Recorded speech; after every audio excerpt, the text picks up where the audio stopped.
A very good afternoon to all of you. Let me welcome today one another distinguished speaker among us, Dr. Rashna Bhargava. Dr. Rashna Bhargava is currently working as additional professor in clinical psychology at NDDTC and Department of Psychiatry. And prior to joining AIMS, she worked in Department of Psychiatry at GMCH Chandigarh as a faculty member for 1 decade and a consultant psychologist in child and adolescent psychiatry clinic at GMCH. She is actively involved in clinical guidance clinic, behavioral addiction clinic, and adolescent clinic at AIMS. She is the reviewer in several national and international journals, and she has a good number of publications in peer-reviewed national and international journals. Her areas of clinical and research work include child and adolescent mental health, including drug use, behavioral addiction, psychological interventions, and disability, quality of life and disability, uh, child psychology, and compliance with health intervention. She has received several awards that includes the prestigious World Health Organization Global Mental Health Scholar Marfatia Award, GC Boral Award, VK Verma Award in national and journal conferences. So with this, I know I have a privilege and honor on behalf of Department of Psychiatry and National Drug Dependence Treatment Center and the organizers to please welcome Dr. Rachna to take over the proceedings from here. Thank you.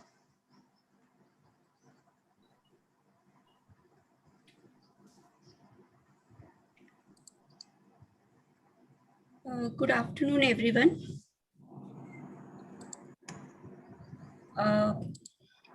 Today we are going to focus on qualitative research. And before I start, I would like to thank the organizers for giving me this opportunity to be part of this workshop. So when one talks about mental health research, is the screen audible? Can one see the screen? Yes, ma'am. Screen is audible. It can be put in the slideshow mode, please. Okay. When one talks about the mental health research, most of the research is quantitative, but many of the questions, phenomena, they cannot be quantified reliably. For example, when one wants to see and one wants to know about the experience of a patient with, let's say, schizophrenia, we would want to know about the context of the family, the kind of exposure one has and has gained experience. So all these experiences cannot be rightly be tapped through quantitative methods. But at the same time, when one is talking about qualitative and quantitative, they are not so much dichotomized. First, I would like to, when one is saying qualitative research, it means that one is talking about understanding from different perspectives in a natural setting and trying to gain the holistic picture of a phenomena, which would essentially be a process. In concrete terms, one would say that quantitative means it's objective and qualitative is subjective. The theoretical framework whereas in quantitative it is reductionistic, and in qualitative it is social constructivism. It essentially means that in quantitative research, one already knows the truth and one is exploring, one tries to understand the theoretical framework. But in qualitative, one is trying to understand the phenomena and then understand what the reality is about. So sampling in most of the quantitative research, it's a bigger sample, which is usually one prefers to go for a random sampling. But in qualitative research, the sample size is small and is essentially based on convenience sampling. The quantitative research yields numerical data, whereas qualitative is we do derive codes, and some of the data can be analyzed quantitatively, but essentially it's a subjective experience which is understood. The process is understood in a subjective way. So during the analysis, one is using a deductive approach in quantitative research, whereas one is using a qualitative approach when an inductive approach when one is doing qualitative research. The essential difference between quantitative and qualitative is that based on a theory in a quantitative research, one derives a hypothesis and one conducts experiment, or in an artificial setting one manipulates variables to confirm whatever has been hypothesized. Whereas in a qualitative research, one derives a hypothesis based on the observation and what kind of pattern emerges and reaches to a theory. So essentially, quantitative research is verification of theory, whereas qualitative is trying to discover a theory. In quantitative research, the instruments are rigid and standardized, whereas qualitative, it's more flexible and semi-structured methods are used. So in quantitative, it's primarily to predict the causal relationships, whereas qualitative means one is trying to describe or understand the relationships. Ma'am, sorry to interrupt you. I think there is some background noise which is coming. So if you could please check that, or you can be a little bit more closer to the laptop speakers and audio system. There should not be any noise here. Okay. No, there is no noise, sir. We are not getting no noise. So I think there should be some other problem. There may be some other problem. We are getting good. You are audible, ma'am. Okay, okay, okay. Ma'am, please carry on. Is it better now? Yes, ma'am. Please carry on, please. I would like to emphasize here that quantitative is when one is trying to cover the breadth of the question in the research in question, whereas in qualitative one wants to go in depth to understand the phenomena. So in qualitative, we allow people to speak in their own voice rather than conforming to categories and impose on them by others. It's an ideal way for eliciting the perspective of those being studied. Why do we need to use qualitative methods? Because some of the phenomena, which especially when one is trying to gain information on human side, one needs to go in depth, and which is difficult to arrive through quantitative methods. When one is trying to construct a culturally appropriate instrument, it's difficult to do it in a quantitative way.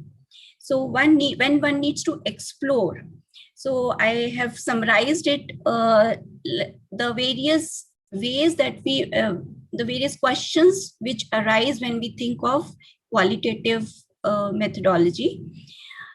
When we want to derive a theory, one wants to understand a concept, a new concept. When one wants to construct a tool, when one is wants to evaluate a process, it can be in a psychotherapy. Although when one is talking about efficacy, one goes in the gold standard way is to do RCT, randomized controlled trials. But the process of improving the therapy, that has to be done through a qualitative mode. In terms of understanding the recruitment process, the therapy, the supervision, how the therapy has been delivered, and what exactly is the content, and how whether one is able to reach out to the patient population. So this, in terms of feasibility and acceptability, qualitative research is more acceptable.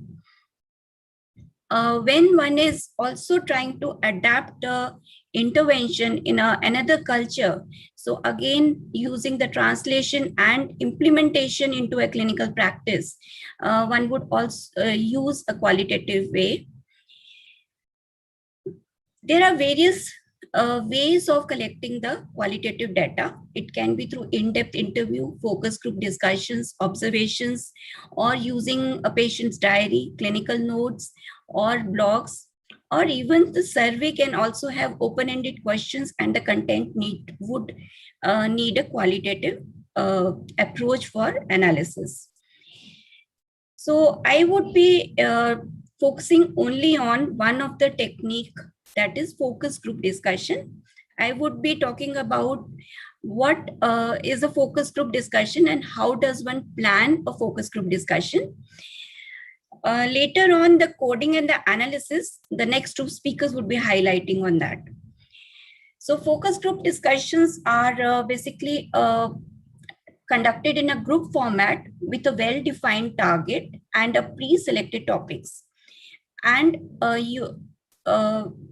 in which one relies on the interaction between the group members under a facilitator or a moderator. So what are the various steps for conducting FGD? It essentially means identifying objectives, determining the target population, planning the number of sessions, following a format guide, selecting a moderator and note taker, conducting a FGD and analysis. So one can divide it into three phases. One is conceptualization, conduction, and analysis. I'll be covering the conceptualization and conduction phase. In discussion guide, when one is developing a guide, one needs to be really clear about what is intended to be explored, and in the end, what sort of answers we want to get. So a guide would have ice-breaking exercises, introductory questions, which should be relatively easier to answer, so that they would also help in building rapport. Then it would have open-ended questions and direct probes, because one has to ensure that whatever the objective is, it is fulfilled. There has to be a mention, or one has to be careful of the time, usually which it should not be beyond 60 minutes. 30 to 60 minutes is the ideal time for a FGD. And use of stimulus material. I have summed it up what a guide should have. As one can see from this slide, that the initial introductory phase is basically aiming towards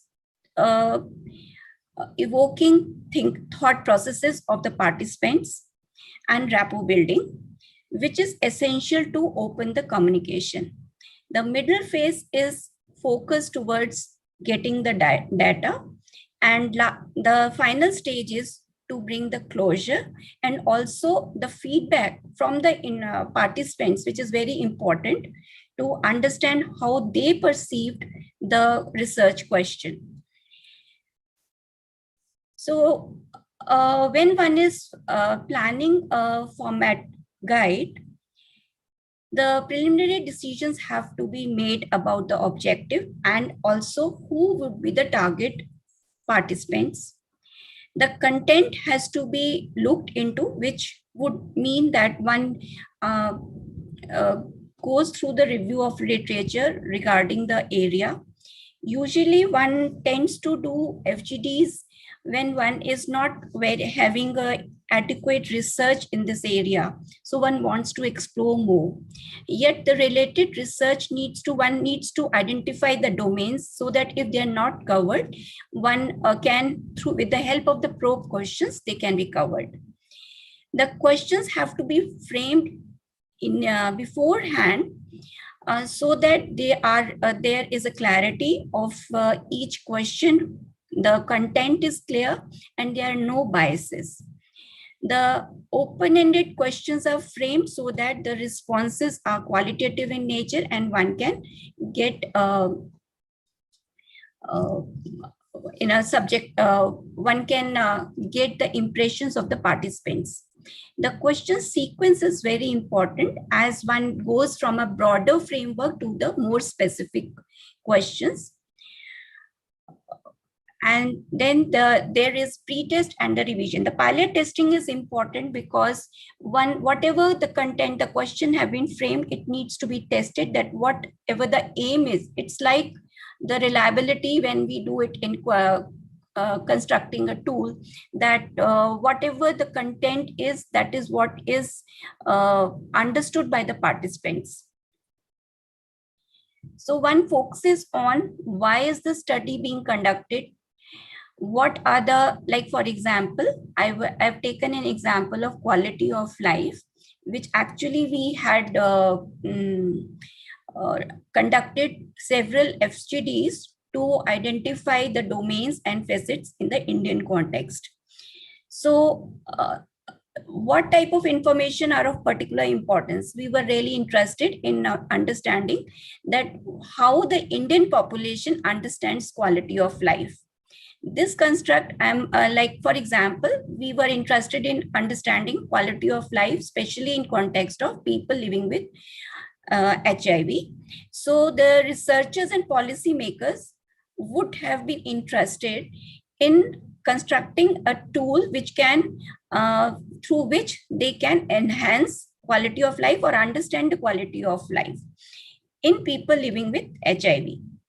So who would be the respondents in the FGDs? It would have been people living with HIV, the patient population, the healthy population, and the experts with experience of dealing with people living with HIV. So different set of participants are identified who would be associated with the concept to have a coverage of all perspectives. One identifies the population, one identifies all, like for example, in a clinical population, one tends to cover all the stages of HIV, so that one has a person who has experienced the final, who is at the final stage, what kind of quality of life he would perceive, and a person who is asymptomatic, how he would perceive. So one tries to identify the participants of the various FGDs, so that one has one covers the full spectrum of the population. Then the caregivers who would be taking care of people living with HIV and the general population. Even if our, let's say the population, the participants can speak or understand in English, it's very important to understand that if we are planning to aim FGDs in different strata of population, and some of them, let's say, would understand only Hindi, then it is better to construct an FGD in Hindi as well as in English. For example, for for quality of life instrument, the example I was giving, that it was a multi-centric study, so it was also being conducted in Bangalore. So the same in Hindi and Bangalore, it was developed. Translating the discussion guide, it is very important. Even if the moderator is also bilingual, he may think that, okay, I'll ask, I'll make it in English and I'll ask later in Hindi. But it is not recommended, as there is a need for spontaneous, there's a need to be alert at the time of conducting an FGD to observe the various interactions. So it's better to have a separate translated version available at the time of conduction. I've already covered this, that pilot testing is important. The team comprises of facilitator, who is the moderator, and the note taker.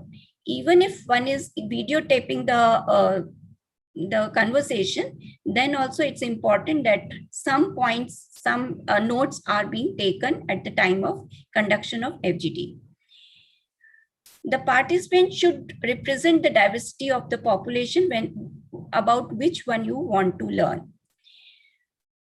So one also needs to identify the most suitable individuals to participate in each group. That is, when one is trying to identify the participants, one identifies who would be more communicative, who would be more expressive, so that the flow of the FGD is easily made. Hence, the sampling is purposive usually. The date, the time should be as per the convenience of the participants, and the location should be identified beforehand so that there is enough privacy and there is no interruption in between, since the time is of 1.5 hours. The participants should be informed beforehand so that there is a decreased risk of dropout. And at the again to one should be reminding them one day or a day on the day of the FGD so that there is decreased dropout. One should be ready with the material. As one can see that a tape recorder or extra tapes or mobiles and the charger, one should be ready with that so that there is no possibility of disruption during the FGD. Since consent forms are important, most of the time the participants may not be carrying pens. So one has to be prepared beforehand of all these material. One has to take a consent of tape recording the conversation beforehand, and the written consent is required.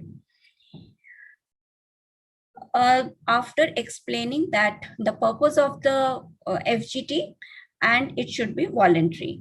One has to emphasize on the confidentiality aspect, although some aspect of confidentiality is compromised as it is being conducted in a group setting.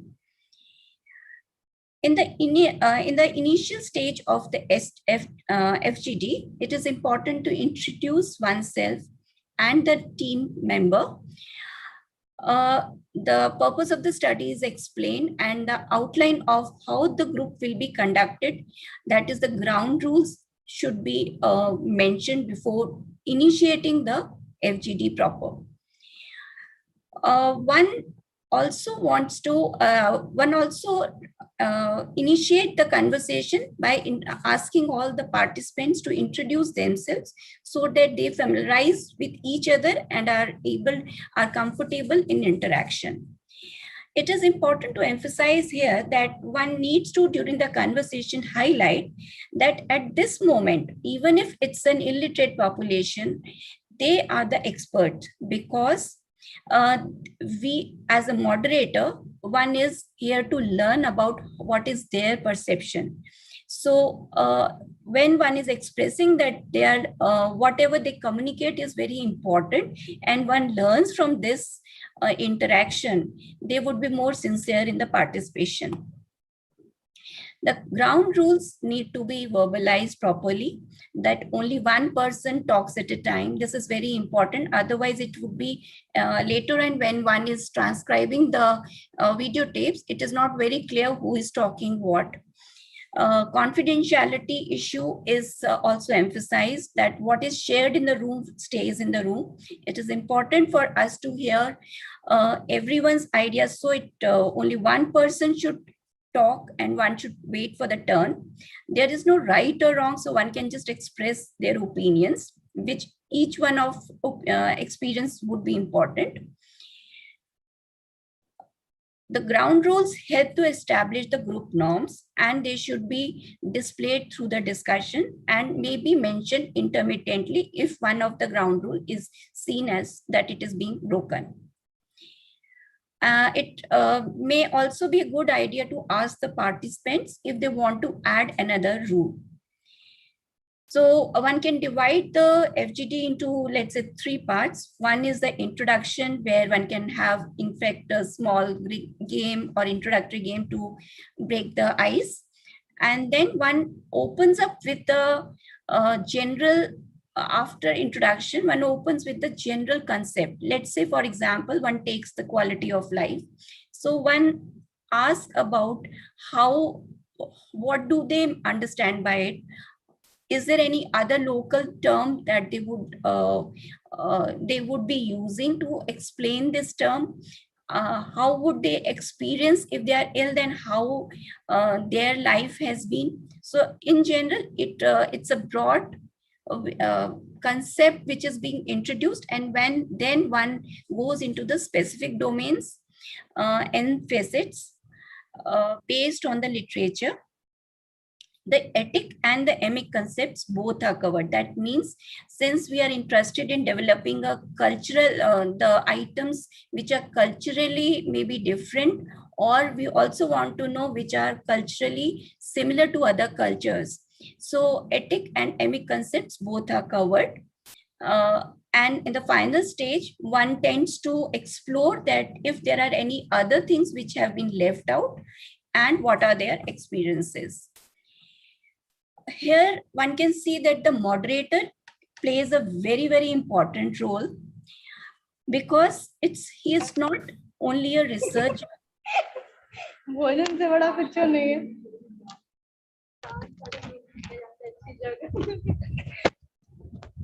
है. And he is not a friend, he is an expert. I would request to mute yourself, please. The facilitator should actually be aware about the sensitive issues if in a FGT he is going to ask some sensitive questions, because unknowingly he should not be offending anyone. He should not be too formal so as to intimidate others, and should not be too casual that he is perceived as a friend and his rules are overridden by the participants.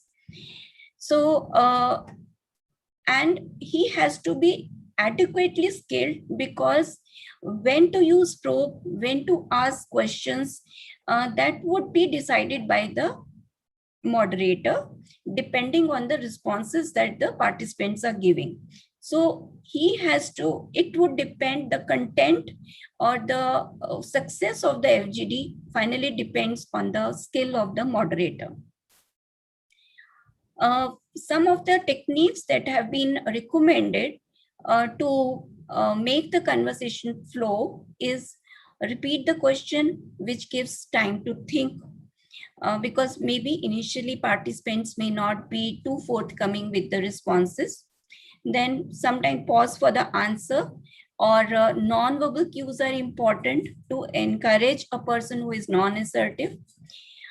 At this point of time, I would also want to mention that it's the sitting arrangement. If one is already familiar that who is assertive and who is a quieter person, it's the sitting arrangement can also help the moderator to elicit more responses from the quieter person, making him sit just across. Generally a round or a oval shaped sitting arrangement is recommended.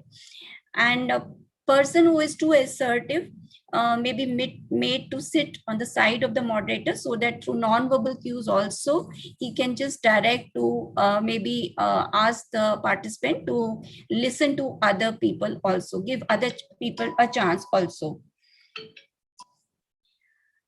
Sometimes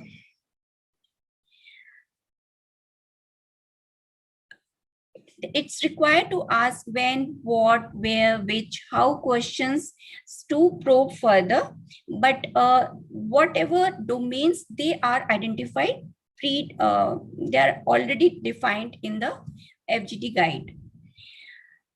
Rather than being specific, one can just ask so that the conversation flows, or when one wants to wind up a particular domain, it's better to say anything else without giving a clue that you want to ask or you feel that something has not been covered.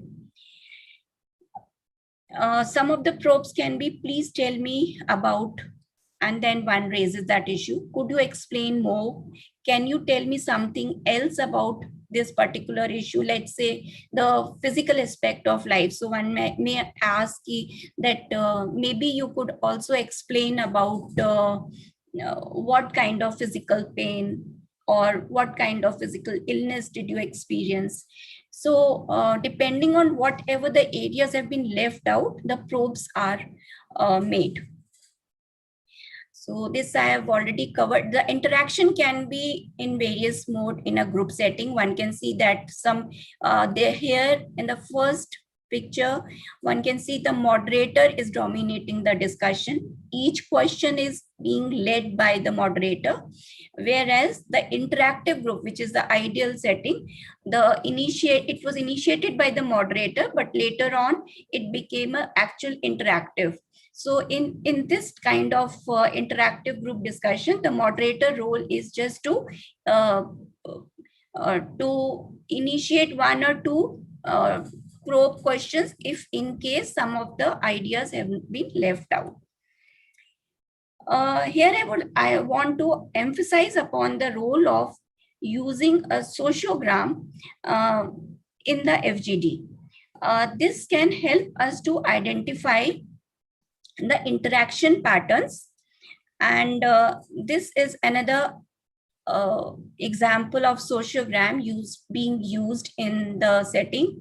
So one already identifies who is asking the question, who is responding to whom. So the group dynamics can be conceptualized, interaction patterns can be known, and interpretations are made based on these communication patterns. So moderating the facilitator skill is important. He should not be too dominant because otherwise he'll hinder the conversation. He should be giving non-verbal cues to initiate people who are not so much participatory, and also wherever the need be, summarize and move forward. Sometimes there is a need to probe maybe the participants are talking about the positive side of the concept. So the moderator may need to raise the issue that if there are some critical comments also on this particular area. So the role of the facilitator is to encourage discussion, to broaden to get maximum input of various experiences, helping him to understand the concept in depth. Through the non-verbal language, encouraging the people to disclose more, listening, and ensuring that the discussion remains focused on the research topic being explored. He has to be alert that if some of the domains have been left out or they have been covered adequately. So the moderation techniques are important in the FGD, and he also needs to monitor the timing so that he should ensure that it doesn't exceed time. Otherwise, the participants may not be willing to participate more. During the FGD, one needs to be alert that one person should not be dominating the conversation. So it should be seen that who is participating and who is not. Or another thing is that if the group, sometimes the conversation may be flowing well, but it is moving away from the topic. So bringing back the focus is important to maintain the time frame. Sometimes it is necessary to remind the ground rules so that people may not diverge from the conversation. They may not, secondly, they should not be moving to sometimes during the conversation, another domain may be touched upon. But here the rule is that even if another domain which would have come later on, the moderator needs to curtail that conversation and may use probe to get back to the question. He can also say that this will be covered up later. We will again come back to this. Respondent may also be alert to participant if someone is uncomfortable in answering a question, and ask if it was okay, or if he felt offensive, or what was there in the question that he was not too happy about it. He should be alert that people may just start leaving in between, and he has to use a skill so that and also use the ensure in the ground rule that it should not, no one should be leaving in between. To conclude the FGD, it is important to thank the participants for their time and let them know that the information that they have shared would be valuable and also confidentiality will be maintained. They can be given incentives if it has been there in the research proposal. And also if someone asks for the results, they should be provided later on. When one is using FGD, it has its own limitations also. Sometimes you want to contact experts. There are experts, but they are geographically dispersed. And in their busy schedule, it is not possible to bring them together on the same platform. So it is, then at that time, the FGD may not be possible. Sensitive issues, again, since confidentiality to some extent may be compromised. So again, one-to-one interviews would be preferred. While selecting the participants, one needs to understand the group dynamics. It should not be that people who are in conflict with each other should be in the same group. So second thing is the facilitator's own skill should be, he should be careful that he should not be too dominating. Before moving forward, here I would like to emphasize that it may look to be more subjective, but at the same time, it is comparable to quantitative research when one is talking about reliability, credibility, and transferability. So one ensures the rigor in qualitative research by ensuring, constructing a FGD guide, using a format helps to base questions which are based on already conducted research. The sample is theoretically informed and one covers the whole spectrum of population so that all perspectives are taken. Reliability is ensured by during the time of coding the transcripts, one takes the help of maybe different people to arrive at the way of how to code. Maybe the coding across the various experts may be compared and an agreement on the theme could be arrived at. This also is done with the help of kappa, which is in a way a reliability is carried out. Validity can also be assessed by avoiding interpretation bias and triangulation method.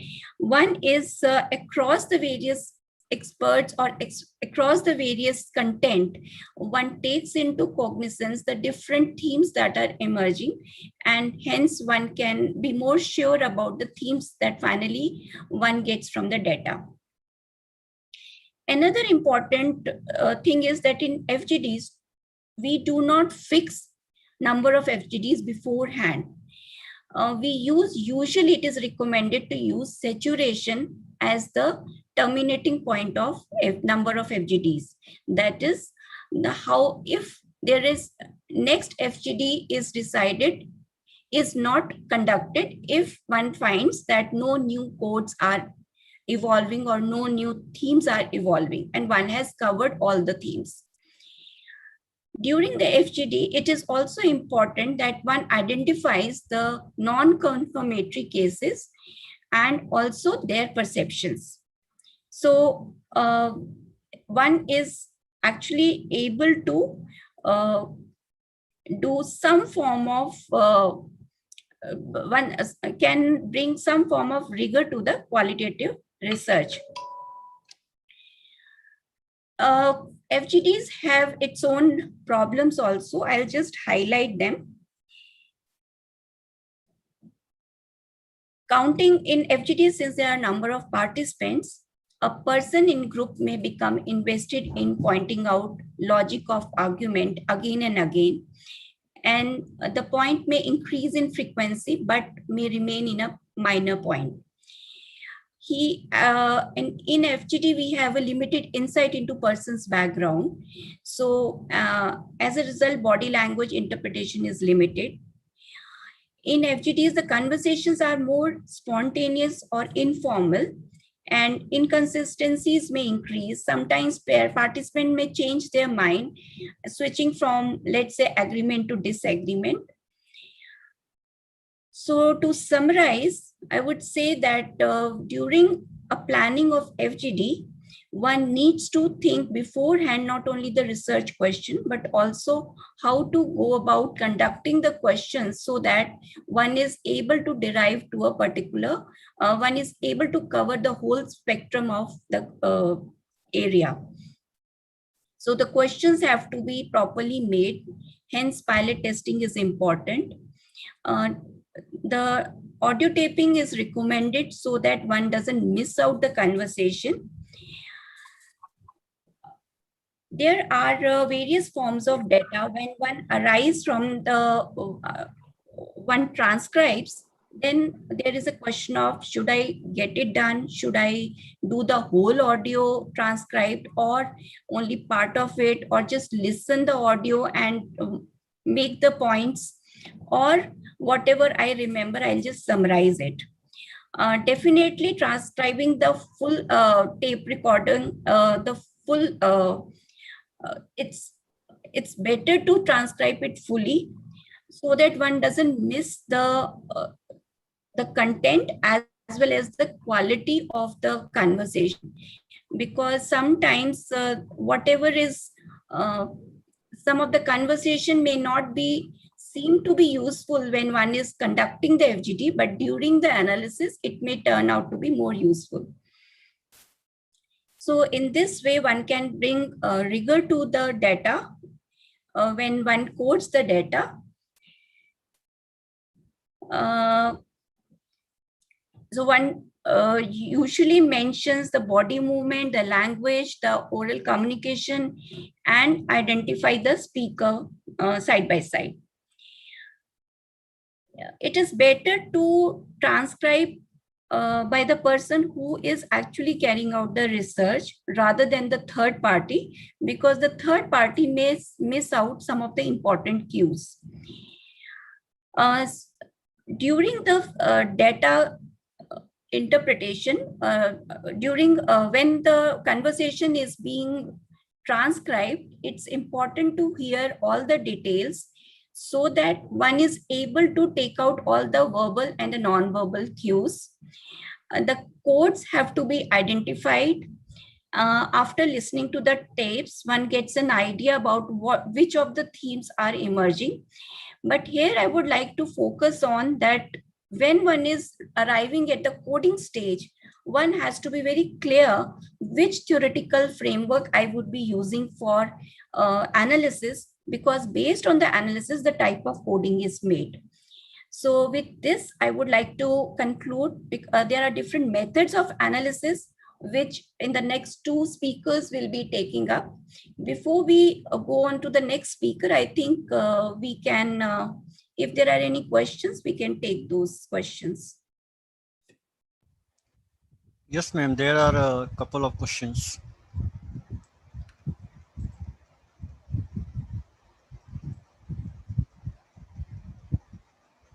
Ma'am, can I read them? Yeah, I can see now. Okay.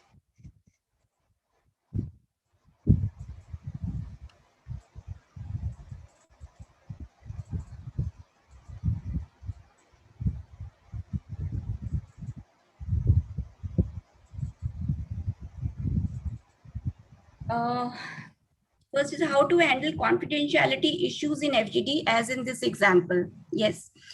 As I said that even though the population was sensitive, first of all, it when we conducted the issue, the question that was being tapped was quality of life. So the population was sensitive. But the area that was being tapped was not too sensitive, so confidentiality issues was not much of a problem.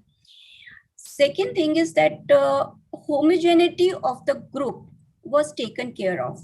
When one was talking about the various stages, like people who were at an asymptomatic stage, they were uh, that group was taken separately, and people who were having significant symptoms, they were taken separately. Then even the HIV transmission process, that is people who got HIV infection with through blood transfusion, that formed another group, and where the sexual transmission was the cause of HIV illness, they formed a separate group. Even the group with the sexual workers, it was the different FGD was run, keeping the homogeneity of the group. So that way one could take care of that. But at the same time, when there are issues concerning, when the broad question is of, let's say, sexuality or other sensitive issues, it is better not to go in for FGD.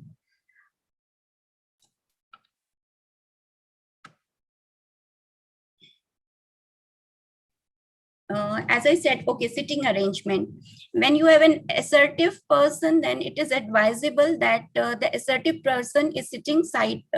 Let's say I am the moderator, so to my left and right, it is better that the assertive person is there, so that without speaking, I can just through non-verbal cues, through eye movement, I can tell the person not to speak or to curtail the conversation and allow the other person, because every time we interfere, we are sort of interfering with the flow of conversation. An introverted person should be placed just opposite the facilitator, so that one is able to encourage the participant to speak. It's usually advisable to have 6 to 8 or maximum of 10 to 12 participants in a group. So it has to be a small circle. Then only the conversation would be more useful.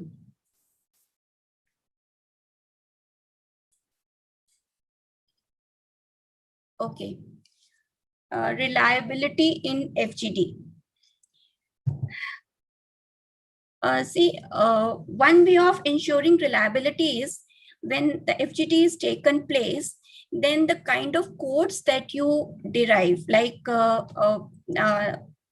let's say a phrase, if I interpret it as he is in the denial form, the statement I say that this means the person is in denial.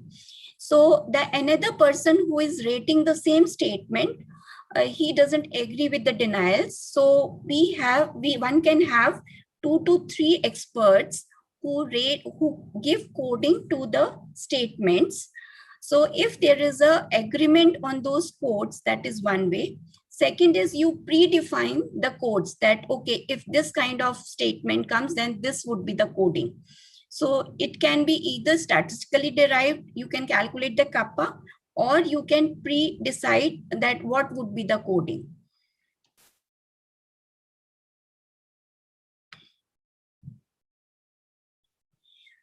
Why body language is important in the FGD? It's very important. In any conversation, body language is very important. It is being said that, like, for example, if a person is sitting across the table or just sitting in the group, and he's looking uninterested, which can be made out in the conversation, definitely the participants will not be willing to talk much. So if you are, one shows one sincerity, one keenness, one seriousness through body language. That's why in any setting, even in one-to-one, and even in when you are talking in group, body language is very important. Excuse me. Coding aspects will be taken up in the next, and if in the next also it is not answered, then we will be taking by the end of the lecture. because coding and analysis will go side by side.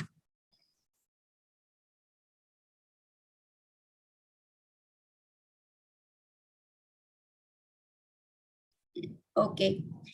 There is one question regarding validity of FGD conducted online. Yes, in the COVID era, many of the FGTs are being conducted, but one has to be sure. Like I would share my own experience. Like when one is talking with the kids, and if the child, you cannot be too sure that whether the child is confiding in you that he is alone. So obviously he may not be, and the person who is sitting with the child, let's say the parent, he is not comfortable in speaking out so much with in front of the parents, then definitely one is not able to get the sufficient amount of information through FGD. So with online, definitely it is compromised, but it's not that one cannot conduct FGDs if one can ensure that the person, if the participants are already known, or one can ensure that they would be alone and the confidentiality and the privacy can be maintained, then I don't see any problem with online FGD also. What is the importance of back translation? In terms of content, or what is being prepared, one cannot be sure. Like, for example, I say that I am depressed, and whatever statement I have made, I cannot, and if I say, मैं उदास हूँ, so if the Hindi translation of the statement, I feel that it is same, but it is important if another person does a back translation and reaches to the same English language, because the originally it was made in English, then only we can say that the Hindi translation is adequate. So one is that, first of all, the translation should be made by more than 2 experts, so that an agreement can be reached that which of the Hindi translation can be retained. Then after the Hindi translation, one reverts to the, one gets a back translation done to see that if the back translation, that is the from Hindi to English, whether there is similarity between the original English statements or the English translation derived from the back translation. So it is basically the attempt, all the steps that have been devised in the translation methodology are basically to make the content as similar as possible to the original language, especially when we don't have some words which are exactly same or carries the same meaning in the other language. So usually in the translation, we talk about conceptual translation rather than word-to-word translation.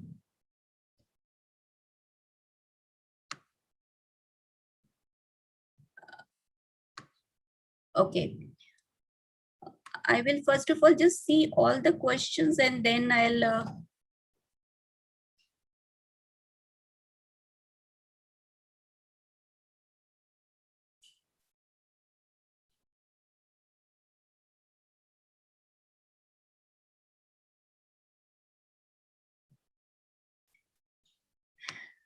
okay. How do we know that we have covered all the themes and reached saturation while analyzing? No, it's basically when one is conducting the FGD, that time one cannot know, but when one comes back, one keeps on, it's better to start at least seeing that what all areas are being covered. So, and every FGD, with every FGD, whether you are tapping new responses without analyzing much, one can broadly get to see that, but it is advisable to start coding and analyzing the each FGD side by side, so that at the level of analysis also you are clear that no new theme is emerging. Can online group discussion be considered ethical? Nowadays, we do have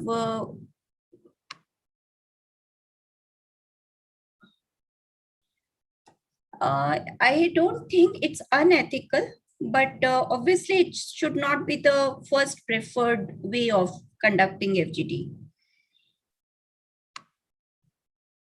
And also, it also depends on the area which is being explored. There is no sample size calculation formula for qualitative research because we are saying that it is purposive. And second thing is the how many number of FGDs one needs to conduct would depend on the saturation level.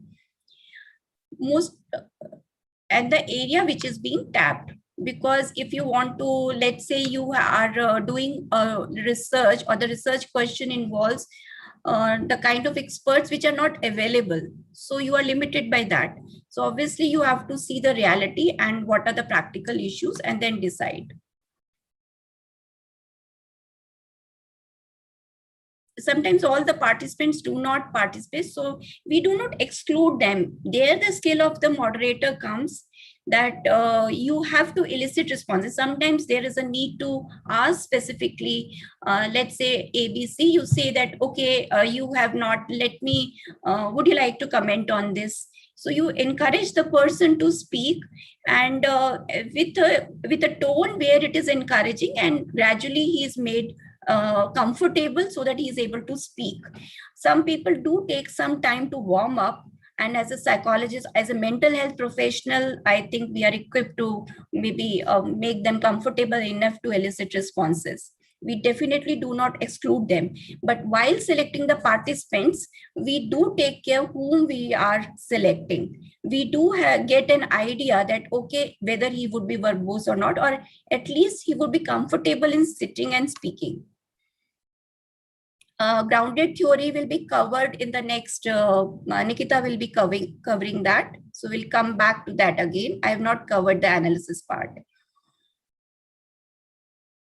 Usually, as I said, 10 to 12 maximum participants are required for an FGD. I think we have covered all the questions. Ma'am, triangulation. Okay. Let's say if one has one content in front of you, and you feel that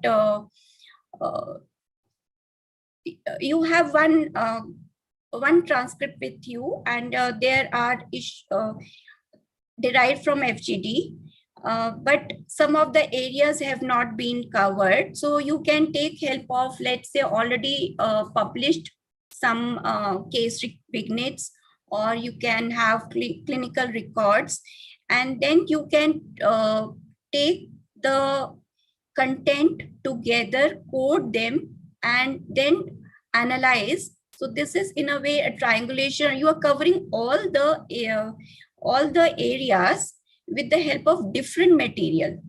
So in a way you are validating whatever content you are having, whether that is being covered in another content also or not.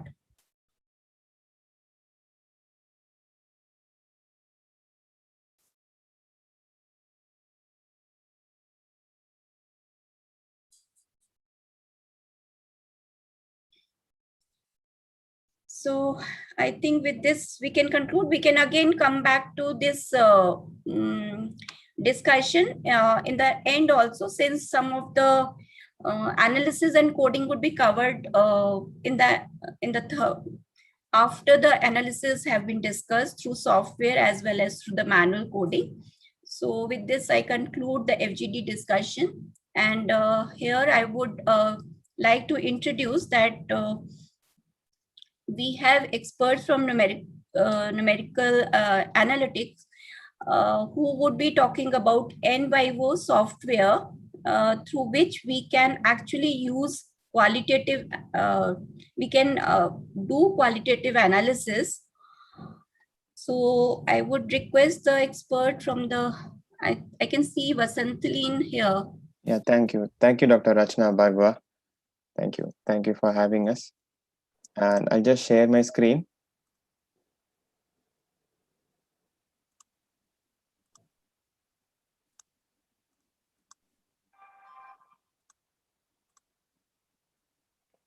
Okay, and I hope everybody can see my screen now. And am I audible? Yes, we are seeing. Thank you. Thank you. And it's so good to have you all here for the today's session on today's session. Yeah, thanks, Asil. Yeah, and I'll just give a small introduction about numerical analytics, and after that we'll proceed further. So numerical analytics is a leading analytical solution organization, and we are providing analytical solution for education and for analytical technologies. For education, we are giving high-end graphing calculators through Texas TI, we'll call it TI, Texas Instruments. And for analytical solutions, we provide qualitative and quantitative solutions. For qualitative, we provide a solution through NVivo, and for quantitative, we provide solution through eViews 12. It is for a forecasting solution, and we also have Smart PLS and Citavi. And today we will be seeing about NVivo, and these are some of our clients across India. And but we also cater to customers across Singapore, Sri Lanka, Malaysia, and other countries. And today we have Dr. Prabhakar with us, so who will be taking you through a complete demo and complete theoretical part, everything about NVivo. And I'll just give a small introduction about Dr. Prabhakar. Dr. Prabhakar must be well known to many of you here, and he is a professor of management teaching mixed methods and qualitative research. His doctoral work is on social forecasting and on Oxford University Scholar. He's an ISEO scholar, and he's the first scholar from India to be student of 3 Nobel laureates. And presently he's working as a visiting professor for Central University of Jammu. And he has seamlessly trained many faculties from different institutions, namely IIT Delhi, SCAF Chennai, ICMR Delhi, etc., for NVivo research software. So, and also he has been conducting many NVivo webinars and training sessions since past many years with a long list of satisfied clients. And I welcome once again Dr. Prabhakar, and over to you, Dr. Prabhakar. Yeah. Namaste to every one of you. I thank Ashwini Kumarji and Rachna Bhargava madam to create such a nice space, platform for every one of us to meet. Therefore, I will straight go into my presentation. Thank you, Vasantlin, for a liberal, very liberal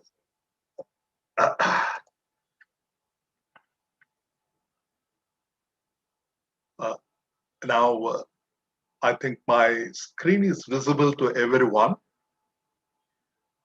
Is the screen visible? Yes, sir.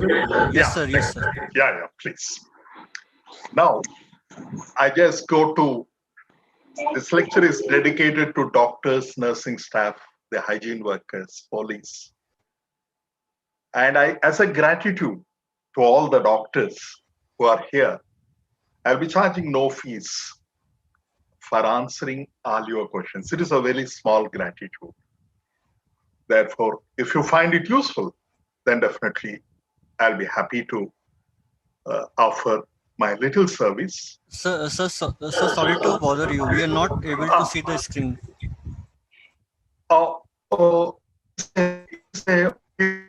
Yeah, yes, sir.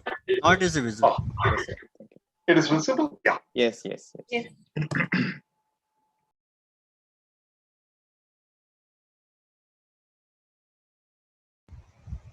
So not visible now.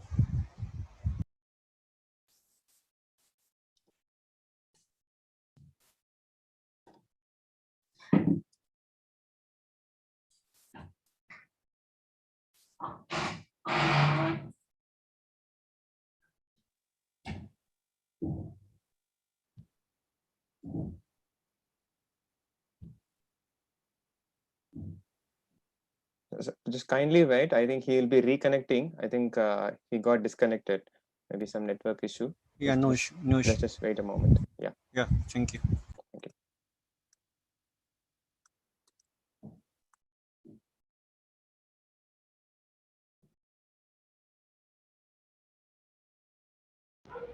Sir, in the meantime, can you please tell us about the cost of the software? Any ideas?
ये क्या हुआ? शांति क्यों है? मैं 1 minute में उठी थी।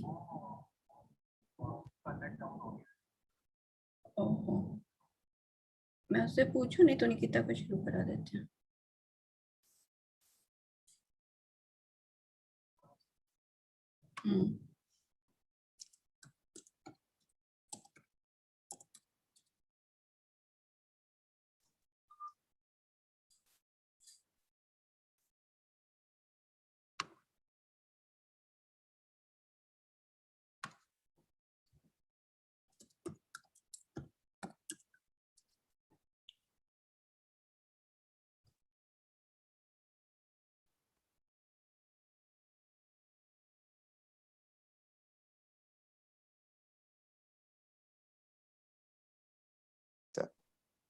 Yes. Actually, I just spoke to Dr. Prabhakar. He's reconnecting. Just give us a moment, and sorry for this. Yeah, he's reconnecting. He's reconnecting in a moment. Yeah. Oh, he's trying to connect. Yeah, he's reconnecting. Thank you.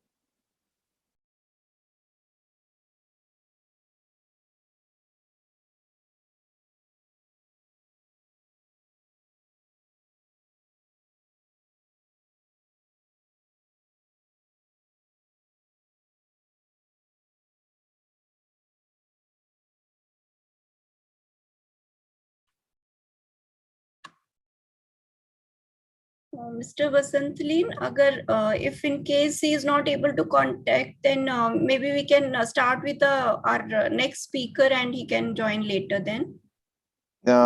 Can we just see for a minute if that's fine, because he just called me. I don't have his number, so like there is enough to be covered. So okay. So he will be taking the last 1 hour.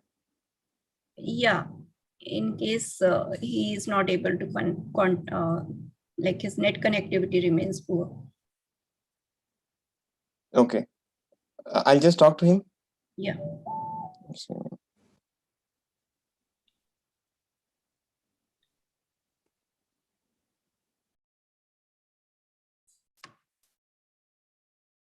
Okay, he has joined back. Thank you.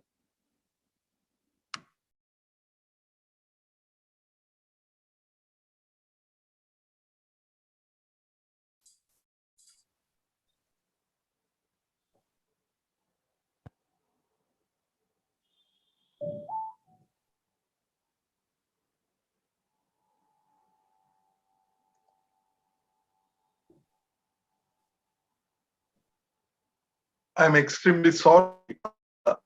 From which, Professor, can you tell me, Rachna ma'am, from which slide is from the beginning that I am not audible? Sir, from the beginning. Oh, I'm sorry. Now, this lecture is dedicated to teachers and to doctors, and my services will be free for all my lecture. With this is with this opening remarks. The objective of this is to familiarize you some important concepts of qualitative research and practice with NVivo software. And let me quickly come back here. When you say NVivo software, there are 4 areas. One is sir, sorry to bother you, sir. Can we have on the slide mode, please? Presentation mode. The slides are not visible. Slides are visible, but it is not in the slideshow mode.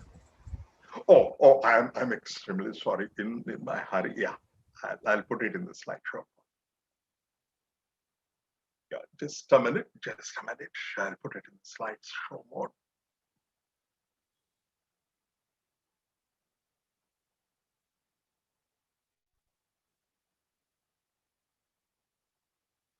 Yeah, now it is in the slideshow mode. Yes, sir.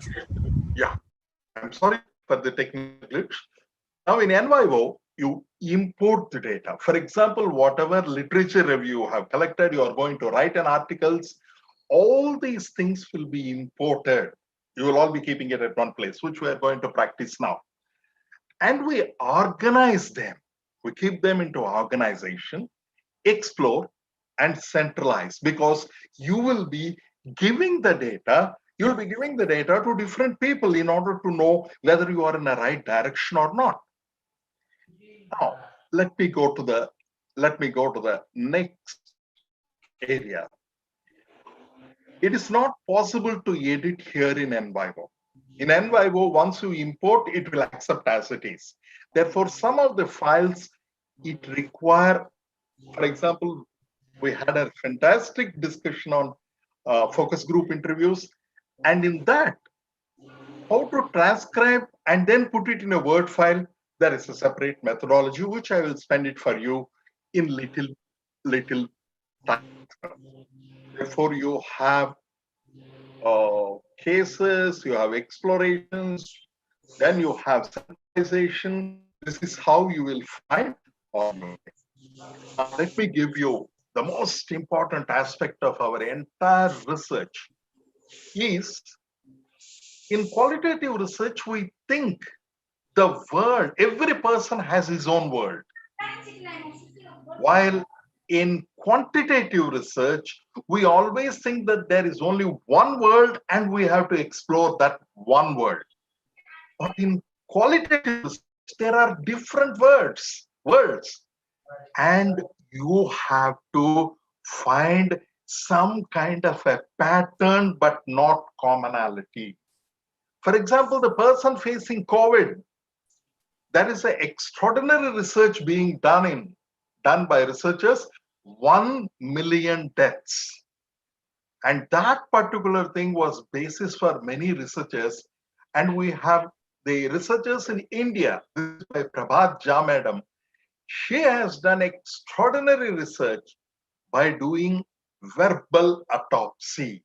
There is an autopsy known as verbal autopsy. How do you do autopsy? 22% of the people in our country are buried with medical certificate. Therefore, approximately 78% of the people don't have a medical certificate. Now, how do you record all those things? You will do it by way of a verbal autopsy. How do you do it? Each death is different, caused by so many comorbidities. Now, we have a great tool available with you is qualitative research. The first thing that we generally do is coding. What is coding? I will give a simple definition for you. Coding is a label identifying what is of interest in the data for the researcher. For example, the same data, if I see, I have a different kind of a view compared to what you have.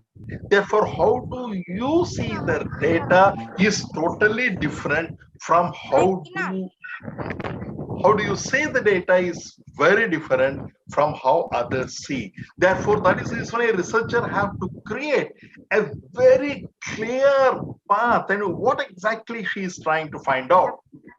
And we have two types of coding children. Coding. One is deductive coding. What is deductive? Therefore, what happens is you already have certain framework in mind, and then you start looking for those information. The other thing is as grounded theory. What is grounded theory? You don't know anything. For example, how the time perception of terminally ill people, the people who are going to die within 2 weeks, how do they face the time? We don't know. Therefore, it was clearly transcribed, and then people started looking. You start talking with the data. There are two ways. One is you ask the data, please tell me where exactly, how exactly these people are feeling.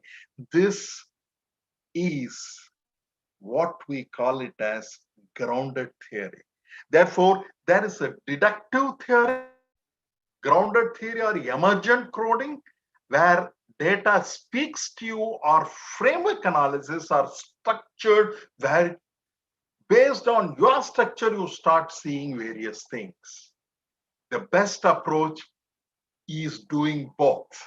Therefore, you have some structure. While you are analyzing the data, you will be having different kind of questions. That is the reason why in sampling, we call it as theoretical sampling. Theoretical sampling means while making the study, you take a sample. While analyzing, you take another sample. While doing your final research, you make a sample. And another important thing is, can one single person be a sample for you? The answer is yes. Dr. Ramachandran, who has studied, see, a big crowbar was thrown into the brain of a person. He is only one single person, and neurologically, that only person was alive even after crowbar was removed.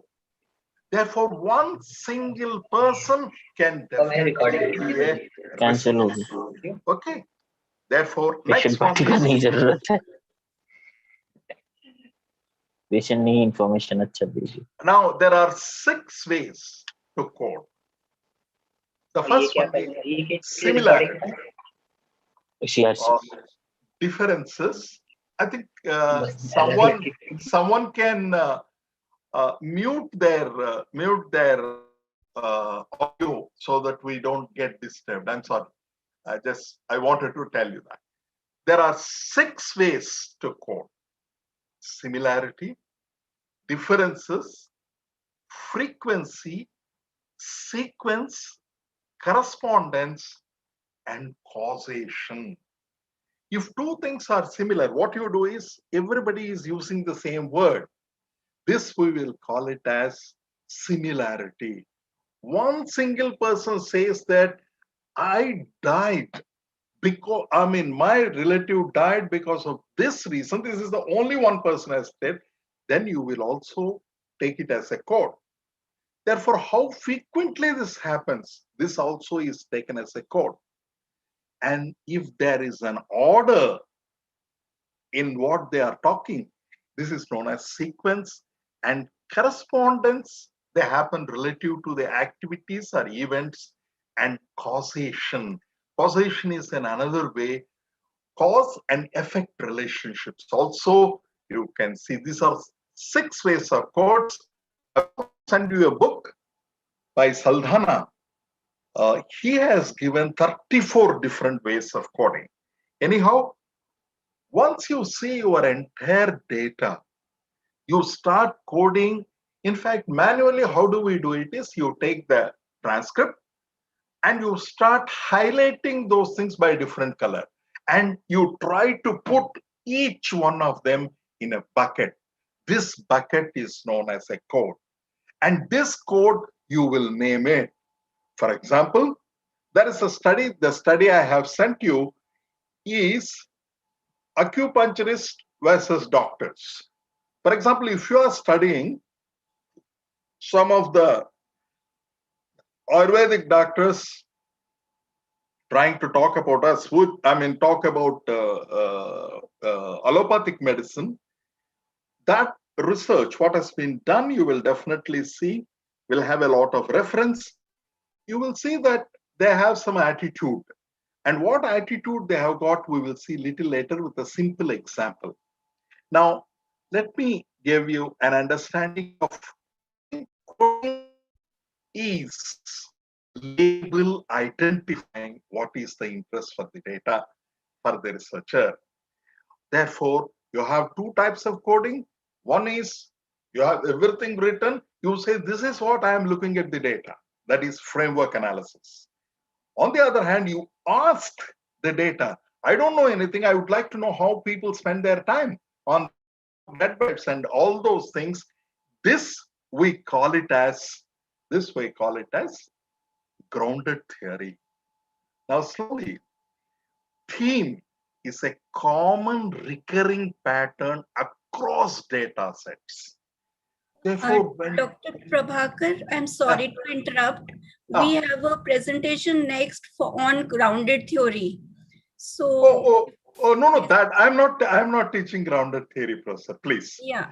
I'm not teaching grounded theory, but this is the grounded theory meant for coding.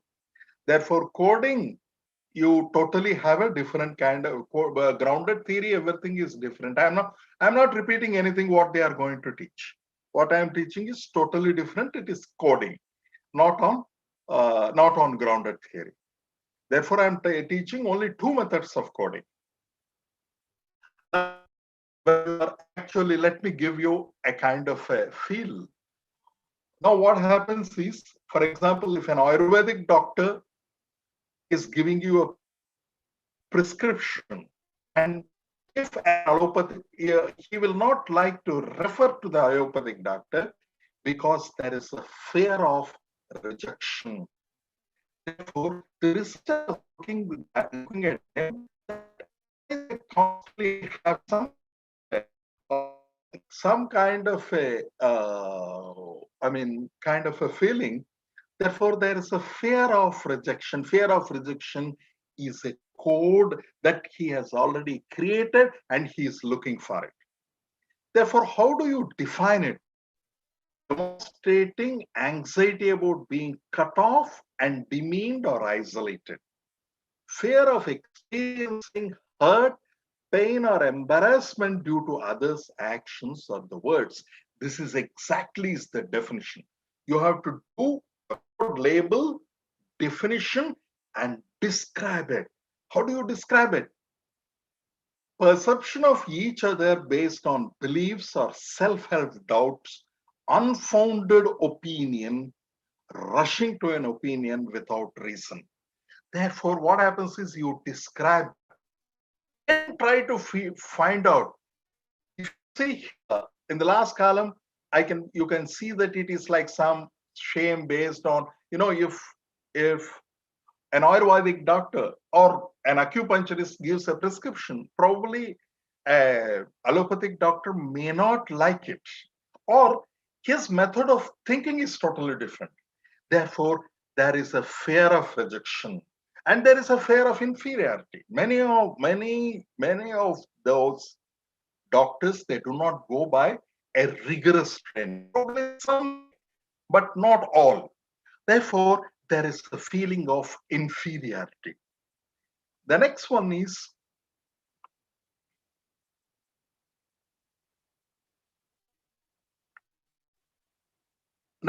category. Now, what happens is when you have all the codes, you can make them into categories. For example, age groups. The age group between 25 and 30 are most vulnerable for COVID. Therefore, you categorize them under different age groups and try to put all these cases into these particular categories. Therefore, people coming from Delhi, they have a different kind of a structure than people coming from other places. Now, this is very important. In in vivo or in qualitative research, cases are units of analysis. For example, you take a patient, the patient has an age, has an income, has a socio-economic level. COVID affects disproportionately the lower income people in the world. Therefore, what happens is you should be interested in unit, and each unit have a large number of properties. Therefore, in our entire software, you will be using those areas. Now, this is known as case. Now we have read cases, categories, and we also have some feeling about categories. Now, sentiment analysis. Sentiment gives whether what he feels is positive or negative. This will be done by the software itself. You need not worry. You can put into 3-4 categories and it will immediately classify them as seriously I am concerned about this. I am totally unhappy with this. These are all the things will be negative statements. Therefore, these are all the things you will be taking in these areas.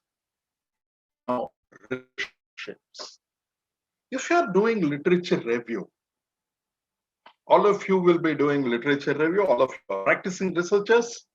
One important thing you would like to do is, if there is an author, for example, you take an author, K. Prabhakar, what people have referred to him. For example, I have referred 20 authors and 3 of them are the best. Now, that diagram and who have referred to me, if it is given, I think it is one of the finest things that can happen to me as a researcher. Now, in relationships, we record the associative relationships. One way, for example, associate relationships means I picked up the ideas from him, I incorporated in the paper, and I told these are all the authors. This is associative. One way, my ideas are picked up by somebody else and they started using it. Third one, symmetrical. That is, I use them and he also use mine. Therefore, we are in constant contact. Therefore, if you look at the relationships, you can create these relationships in your NYO and you will actually see that entire thing entire work. Now, relationships are stored under the, and I will show you all these things. For example, when you are asking me, you can definitely ask me. Each one of them will actually be shown in the software. Okay. Now, one very important thing you should understand is, how do you code? It's not, it is an aggregation of different worldviews. For the same kind of an event, you take it totally differently. For example, the children in Rajasthan were suffering with diarrhea. Therefore, women thought that let us not give water. Now, this has been studied, and by giving oral ORS solution, the death rates have been decreased to a large extent. Therefore, your objective is aggregation of worldviews rather than trying to find out a single view.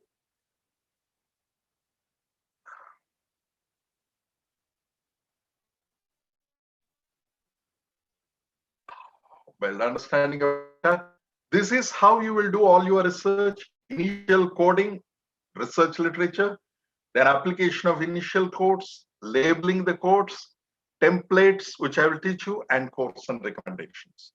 And coding strategy and methods, coding, sorting, synthesizing, this is how you will be doing.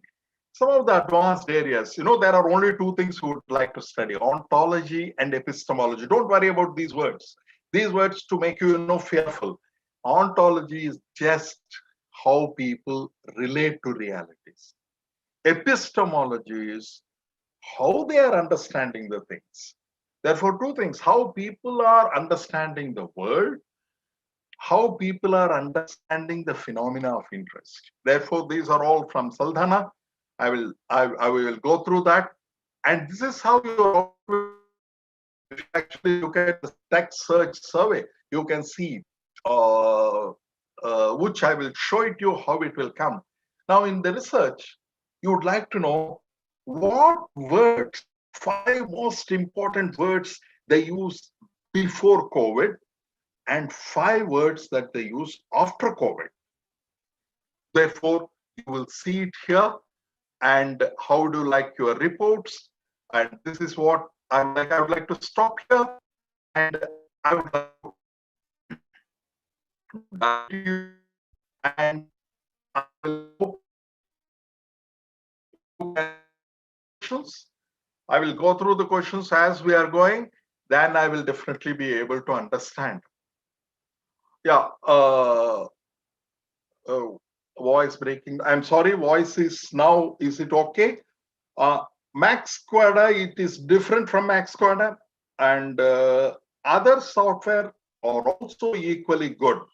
But this one is developed, it is the oldest, and it is developed by doctors. Therefore, that is the reason why this is being suggested for many doctors, because many of the solutions you will find from doctors. This is what we can do. Now, I will be going to directly to the software.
Yeah. Dr. Prabhakar, is everything okay? Absolutely. Yeah. Okay. Are you able to see the? Yes. We can see your screen, Dr. Prabhakar. Okay. Now, if you can see here the screen, when you have 3 active versions. One is NYO 11, 12, and latest is NYO only. In NYO, for the latest version, the manual is not ready because of COVID. Many doctors and researchers are busy, but they have not uploaded the entire manual. You can use the 11 and 12th version so that you will be able to get an idea. I think already the university has 12th version. They will upload. If you have already got the version given here, which is a 14-day trial version, it will be like this. If you actually look at here, this is what you will see in your entire screen. Can you see the screen? Can you see the screen? Yes, sir. Yeah, that is excellent. Now what I do is, here you have a new project. That means if you're having a new project, you are starting a new project, you can go for a new project. Here it is a sample project.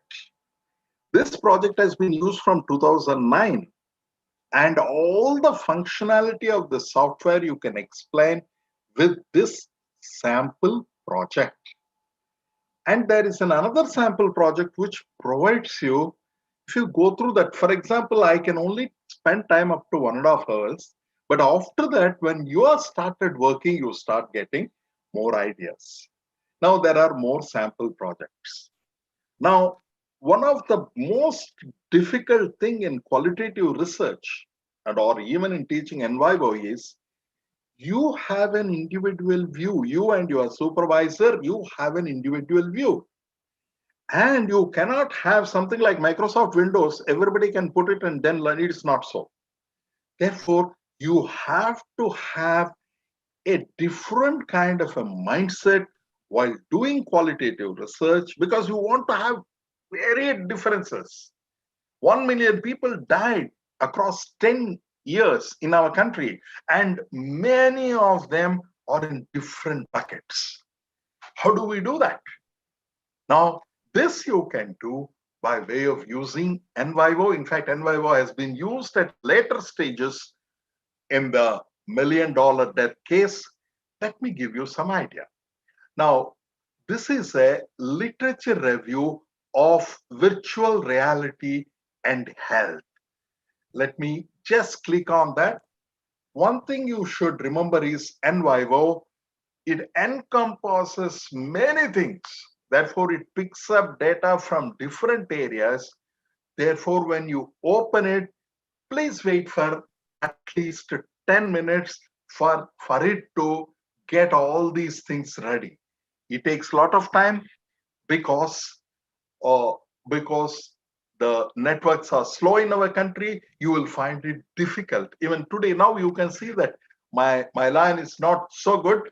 Therefore, it takes a little more time in doing that. Therefore, you have to be a little patient while doing the entire work.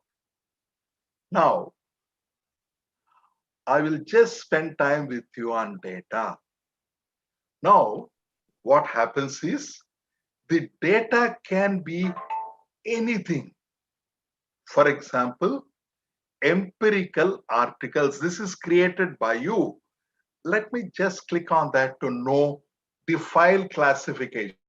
Therefore, what you have done, wherever there is a good amount of research, you have given it empirical articles. And this file I have created. For example, I have created a file known as to get it multitasking inside it. Therefore, you will know. Now, I have created, in order to create anything, you have to go little up. Now, in data, you just hover around here and then create a file. For example, I have created a file for you, virtual reality. Therefore, this is a simple file I have created for you. And if you do not know anything about it, for example, you have let me give you an idea. Now, empirical articles. Now, in empirical articles, there are 1, 2, 3, 4, 5, 6, 7, 8. 8 different articles have been put here. Now, you don't know how to import, just right click on that. When you right click, you can import items from survey, from Microsoft Excel files, text files, SurveyMonkey, and Qualtrics.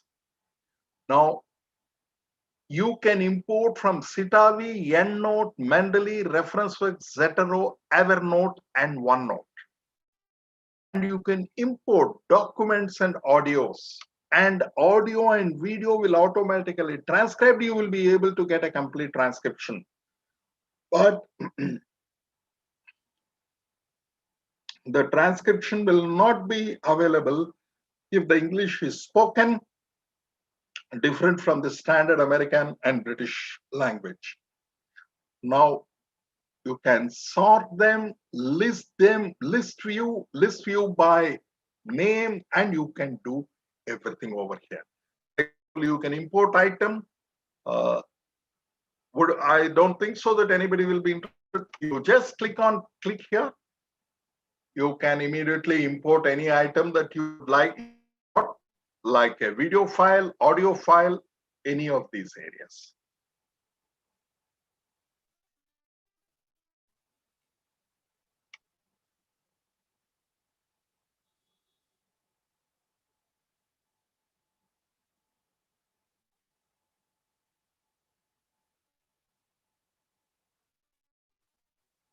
Now, there is systematic reviews.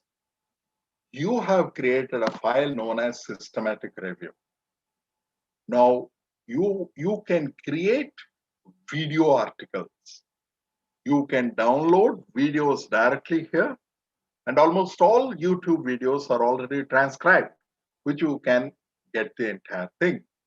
Now, if you look at here, the videos are external. What exactly is external videos is, you can, for example, you are going to a museum and you are seeing a medical museum and you are seeing various anatomical structures. You can definitely take a photograph and then bring it over here. Then you can see. One of the most important thing that we always in medical research, the geography in which it happens is very important. Therefore, what happens is, in NYVO, you can have the complete GIS codes of a particular person, particular place. For example, if you are doing it in Chennai, you can have in this particular hospital, Apollo Hospital, you can have the entire geographical GIS data we will be bringing into NYVO. I will show you some of the things that what has already happened, then you can know. Now let me come to codes. Now you can see here, you have researcher made 6 codes. Now mental health applications, other health applications, virtual reality types. Now, this particular thing has been done in a place, done in a hospital here in Chennai, where virtual reality, Government of India has given the money in order to virtually counsel, because many of the patients are not there on the main places. Therefore, they have created a virtual reality. You can see here the various kind of strategies that are being given here. Now, you have given 6 mental health applications under which you have addiction and substance abuse, anxiety, like depression. These are all codes, and these we generally call it as child codes. What will happen is these child codes are also taken into anxiety. Therefore, slowly when you are in anxiety, depression, in fact, anxiety is general or specific anxieties, phobias, PSTD, then depression, eating disorders, pain management, paranoia, stress, and other health. You can see here the large number of coding that the researcher have done. Now, next one is how to sentiment analysis and other things I will show you in the next. But try to understand all these areas so that what is very positive and moderate, positive, negative, very negative, and moderate, how they are. Therefore, these are all the entire important things that you can definitely know. And cases. I have introduced you case. Each case, for example, a patient is coming, but he will not have the age group, type of treatment, doctor who have treated, relatives who have come, all this data will be missing. Only the name will be there, but everything else will be there in the different files. Now, what we do is one single case you can take and then tag on to all this information. Therefore, you will know case-wise data. One of the fantastic functionality. For example, if Apollo Hospital, a patient comes, the Apollo Hospital will have complete data of the patient, past, present, and likely to be the future. What kind of prognosis doctor has written. Generally, the diagnosis and prognosis is written by the doctors, and all these you can have it in a case. And case classification. Now, while all these things are already given, you collected the data, reference articles are already there, the coding and all these things are done by you. Therefore, coding, cases, notes. Now, what happens is while you are, for example, the body language of the person. For example, the person is very angry and showing a lot of emotion. Now, what happens is you can definitely take a video clip. You have a different software which really classifies the emotion. It is a free software which will definitely classify the emotions and give you a set of emotions which can be brought back to NYVO. I will give you what are all those emotions, and then you will be able to write this. We will call it as annotations. You will put it in annotations. You will put it. That man was very annoyed when I talked about this. That man was happy because he went to the hospital. He was treated very well. People have really made him comfortable. Then what happens is these are all the things you will write it in annotations. Memos are for yourself. When I am analyzing this, I got these things. Therefore, you will have framework matrices. A most important thing. This is similar to the cross tabulation. What you see, you will get it in the notes section here. Now, sets, static sets and dynamic sets, which I will explain to you, and then exploring. Therefore, now let me quickly summarize here. For what will you do is look at the data from different sources. Once you get the different data, you start organizing them. How do you organizing them? You code them. You code them by what? You code them by coding them, sentiments, find out the relationship, individual unit. For example, a patient, then how these two patients have got connected, relationships, then relationship types, and what kind of a sentiment he has, then convert them into cases. So that cases means individual cases with attributes, individual cases with attributes, and cases classification and notes. You give it for yourself, memo for you and for your supervisor and for others to know about it. Annotations is what happens during the interview you can write. Now, sets, and now once you complete all these things, you start exploring. Now, what happened is, I presume that all these aspects have been done for you, and you are now coming for the analysis. Therefore, have you understood? Quick reply. I think if you have understood, I will definitely go ahead. Any questions in this? You can definitely ask me. I'll give 30 seconds, and if you have not if you have understood everything, I think I need not go through that. Sorry, I'm a little fast, and my this one is, yeah. Now I came back to the original file. Now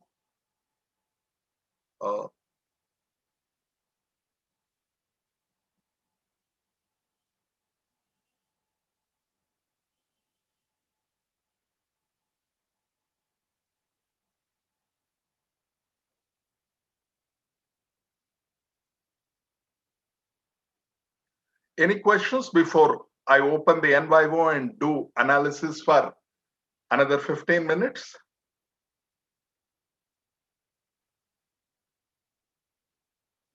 Yeah, thank you, Abitrika. And I have sent all, oh, there is a lot of messages, 26 messages.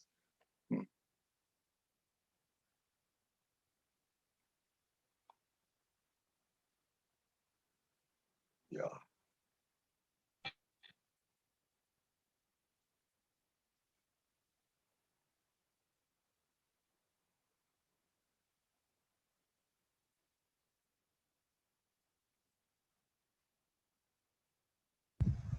Yeah, Hindi language, it is not there. It is likely to come, but it may not come. Original language, it is not there. Any other question regarding, sir, can you explain understanding? Sure. Now I will do. Yeah, there are free software. QDAS is one thing, which is a free software. I will also share you the free software. You can definitely do with Peace Auto, but it is difficult, but still you can do that.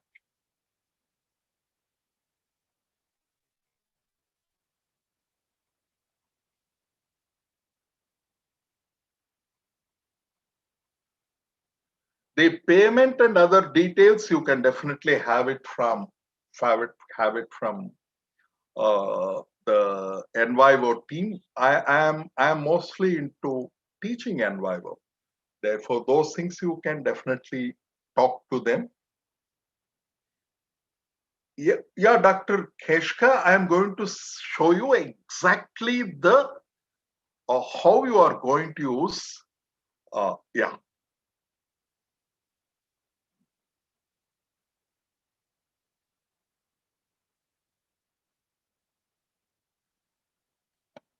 Now, I'm taking environmental change down east.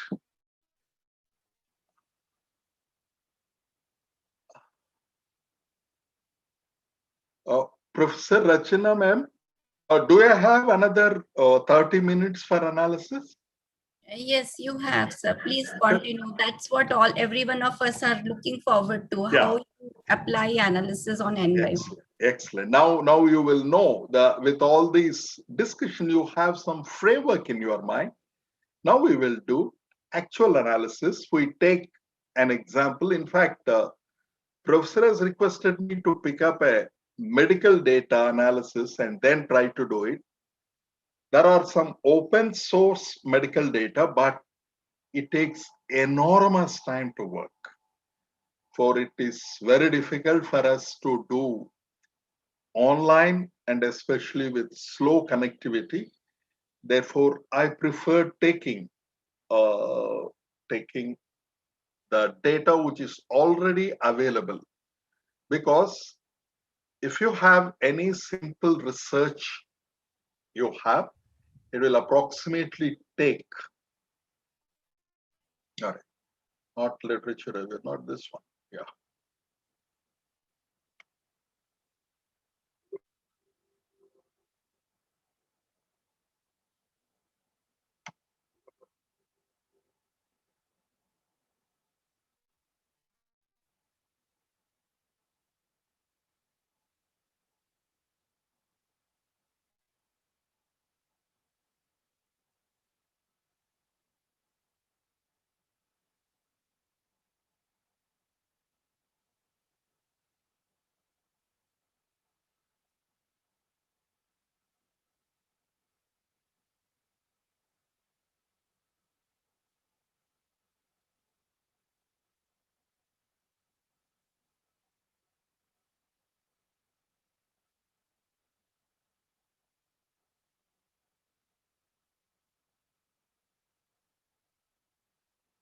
Now, is the sample project which is visible to every one of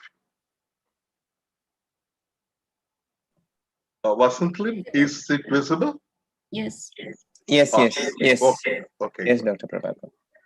Now, when you click on this sample, one thing is you have to have a full feel of the sample. Then only you will understand why this kind of a coding is suitable for this particular kind of a data.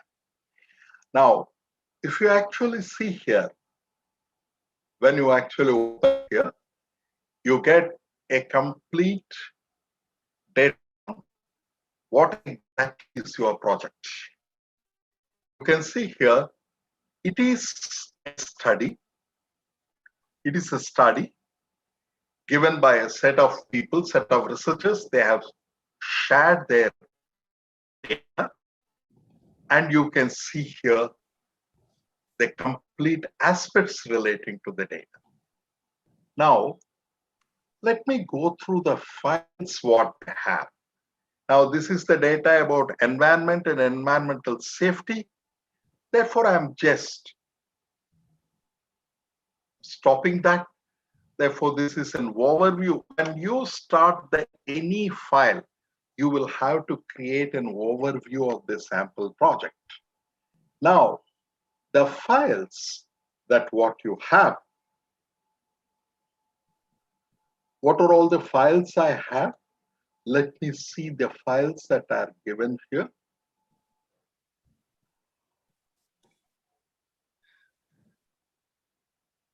Now, area and township. Now, what exactly is area and township? For example, if you are doing medical research, one of the important things that you should remember is many times we miss this data because we don't understand sometimes, the importance of geography. There are certain diseases which are prominent in certain places. Therefore, you should have area and township information. For example, you can have area and township information given here. You can see here in the screen the Carter County and the total population. All these data is available. For example, if somebody asks us, or low income population are susceptible to COVID, there is no data available in our country. And how far excess deaths takes place in our country, we don't have data. There are Dr. Rukmini, she's from Chennai, she does the extraordinary analysis on how exactly it has been done in deaths. That require complete township information. Here as doctors, you will be having township information. Now, let me give you 10 people who are and see most of them are in Word document. Now let me take this particular Word document, and this is how this person, Now, first thing is, when you are doing focus group interviews, you have, whether in focus group interviews or one-to-one interviews, you have to put your entire Word document in this fashion. Now, connection to down east, this particular thing should be in size 12 and heading. And similarly, Nancy, Susan, and Nancy. Now, what happens is Nancy is the person who is interviewing, and Susan is the person who is giving the answers. Therefore, what you have to do is Nancy, you have to write first, and you have to write the question below that. Then 2 is the answer. Now, what happens is different, for same question, different answers can be given. You can also question them. Everything comes out of the 10 different questions. Have I made myself clear? Therefore, from where she comes, from where she goes, all these areas we have given here. Are you clear in understanding? Now, if you have understood, this is how you create your interviews. We next go to literature. Now in literature, what we do is we put all the articles that we study in this literature survey. You can just take time to get these things. But anyhow, this is in literature survey. We will get all these things. And you can also download the entire social media. Now, social media, how to download social media data. For example, you want to know for the past 15 days, what kind of talk that is happening in our country on NYO. You can do it very easily. You can do it from Facebook, Twitter, and all these things by using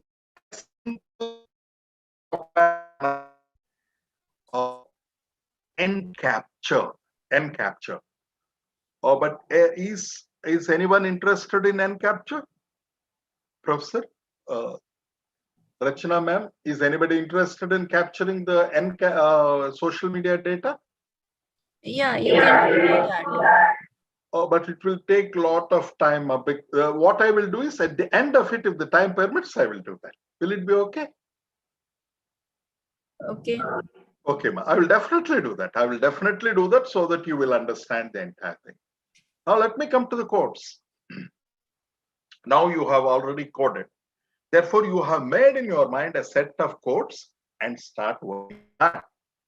Now, you want to add a code, new code, you can always add a new code. Now, how do you add a new code? For example, I'm just adding thinking of aims participants. I'm just therefore,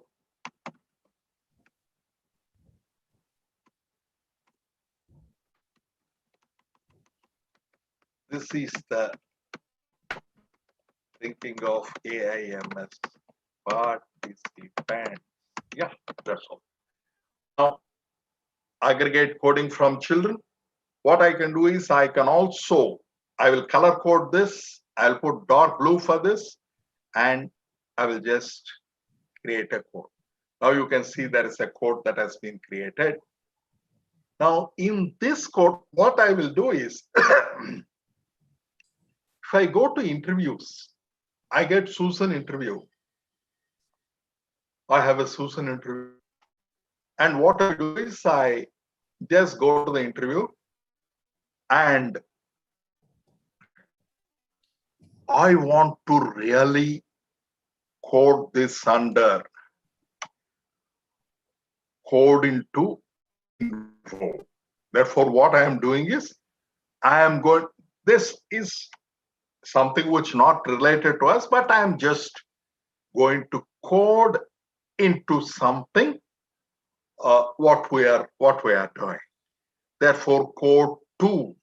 Therefore, what I will do is I will put it into code to recent codes.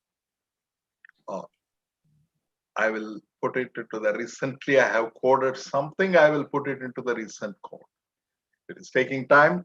Yeah, it will put into recent codes. It is yet to complete its work. It will complete its work and then it will come in the arrow. Therefore, it will immediately go and sit itself in the area of AIMS students. Now, for example, you can also code them differently. For example, important to me, you can definitely code them. Code selection, you can select a code and then put them into the code. Let me give you yeah. Now, what happens is you can put that into thinking of AIMS participants and then you can put it there. And it will go and sit there into the thinking of participants. For your information, if you want to see, you can see that being coded here. Now, if you want to see, you can see that it is being coded here. Codes. Now, what happens is thinking of AIMS participants. If you click on that, you will clearly know something has already been put there. But this is a kind of a random coding I have done. This is not correct. But anyhow, I am giving you this, how it is being done. Therefore, you will know clearly how it is being done. Now, for example, let me slowly come back to the original self. It is taking time. It says that it is not responding. It is quite frequent with the slow connections. We have universities and in other places. You can see here it has stored the data and 2.25% of coverage and interviews of Susan. You will know everything about it. Now, what I do is I cut it off here. I will go and try to explain to you certain things that are very interesting for us. Now, what happens is you have in NVivo file, which you have seen, this is the file, and you have home, and you have import. Now, you can import a complete project. For example, somebody is doing a project and he is importing it to you can import it. For example, Encapture, it says that you can all previously captured data, you can come over here. As professor has told, let me quickly go to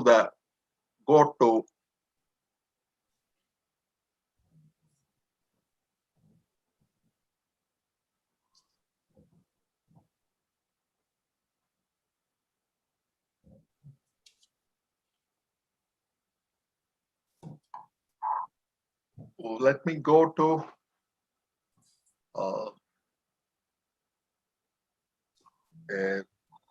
just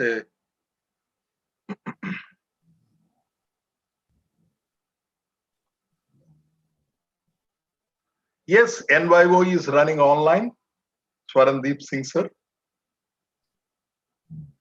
It always requires it always requires net connectivity and high speed connectivity. You don't get very easily the connectivity.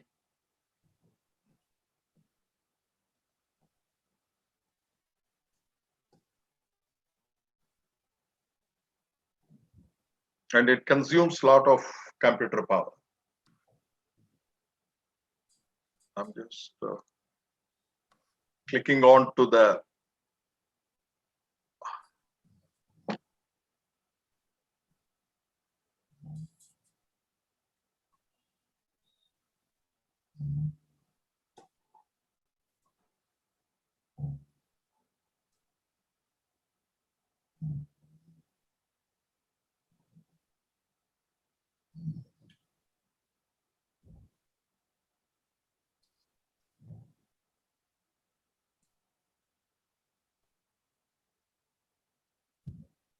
now have you got the blank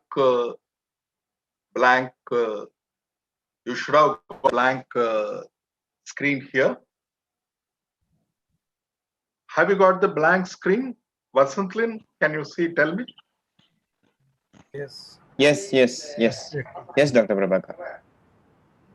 Now, if you actually look at here, I have already downloaded Encapture here. This Encapture you can download Encapture. You can see here, small one Encapture here. This will start working. For example, if I click on Twitter,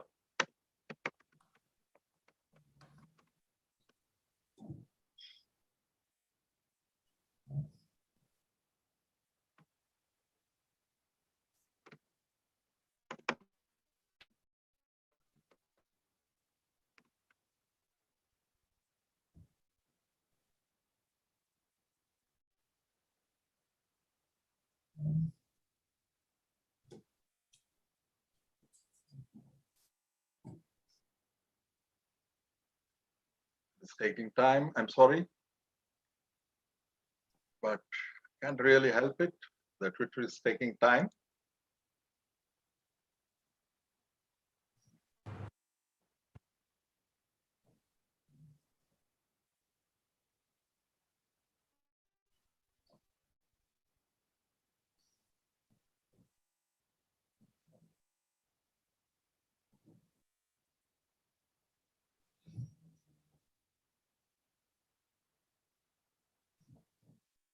Now you have all the Twitter data here.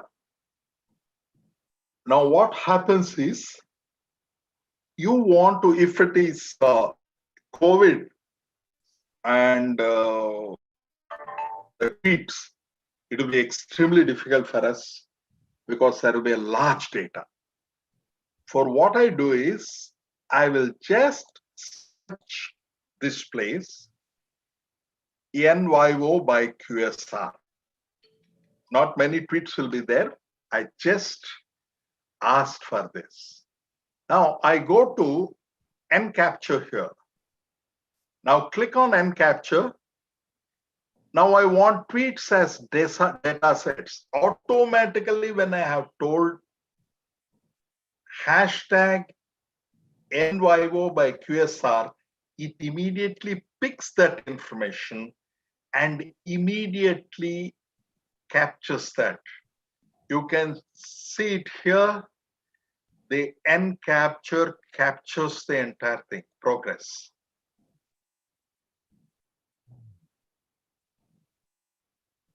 Now N capture is progressing, name, type, message, and status exactly within 10 minutes, 2 to 3 minutes, it will capture the entire data. This is known as N capture, that it will do in this fashion.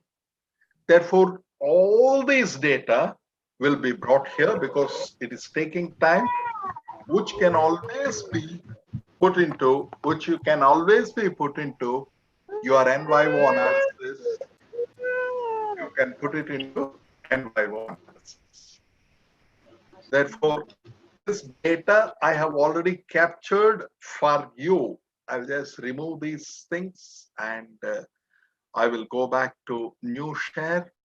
I will go to the in vivo that is being available here. Yeah, sample project. Yeah.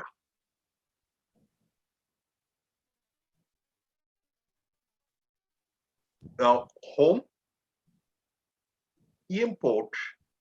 Let us imagine that you have already imported many of the data. Now, if you have imported, you can import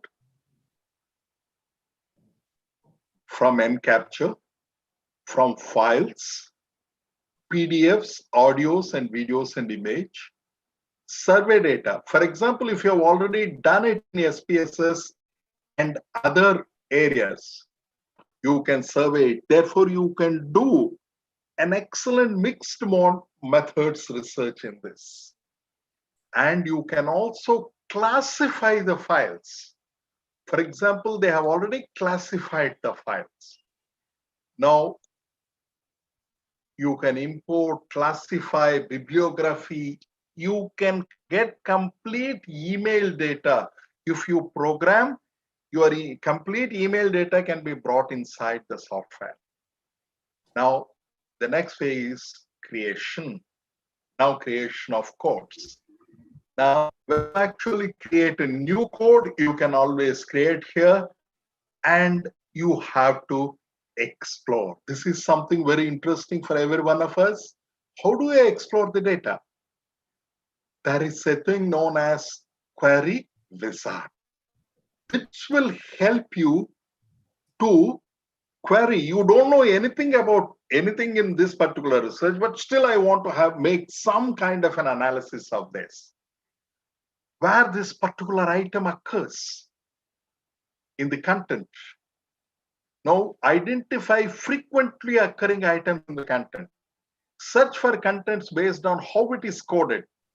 All these things you will know when you actually work with this particular data. Now you can see here,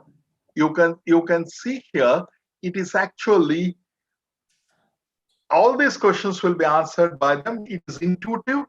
Now, I want to know exactly the word economy, how it is being.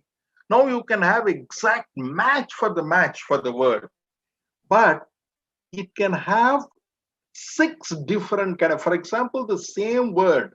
When a patient is talking that there is a pain in my back, he will also take the pain is shooting. Pain is coming in different ways. Pain is at my neck. Something like musculoskeletal disorders, MSD, what we study.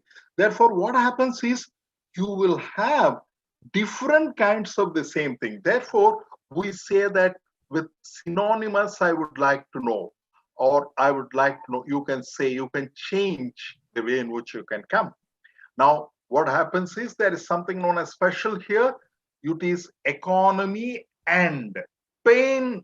For example, there is a severe pain in my left hand shoulder, and I feel that something is hard pressing on my heart. There is an indication of myocardial infarction. Therefore, you can say and also with that.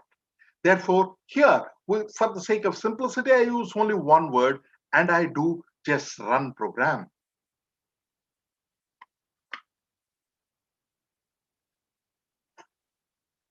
Now I am running the program. You will know the output of how economy is being used in this entire research.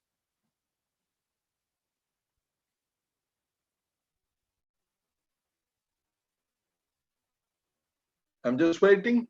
Please bear with me, and it will come soon. Now, now you have got the entire data summarized.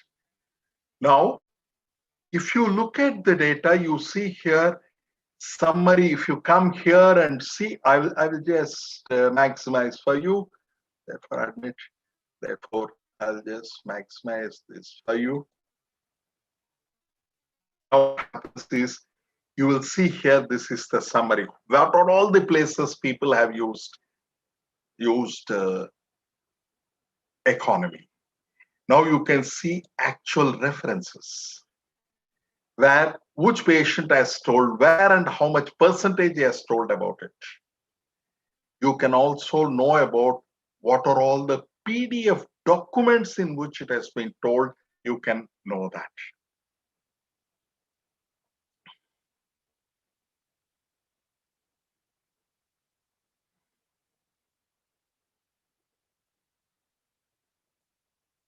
All the PDF documents you can know. It will show you.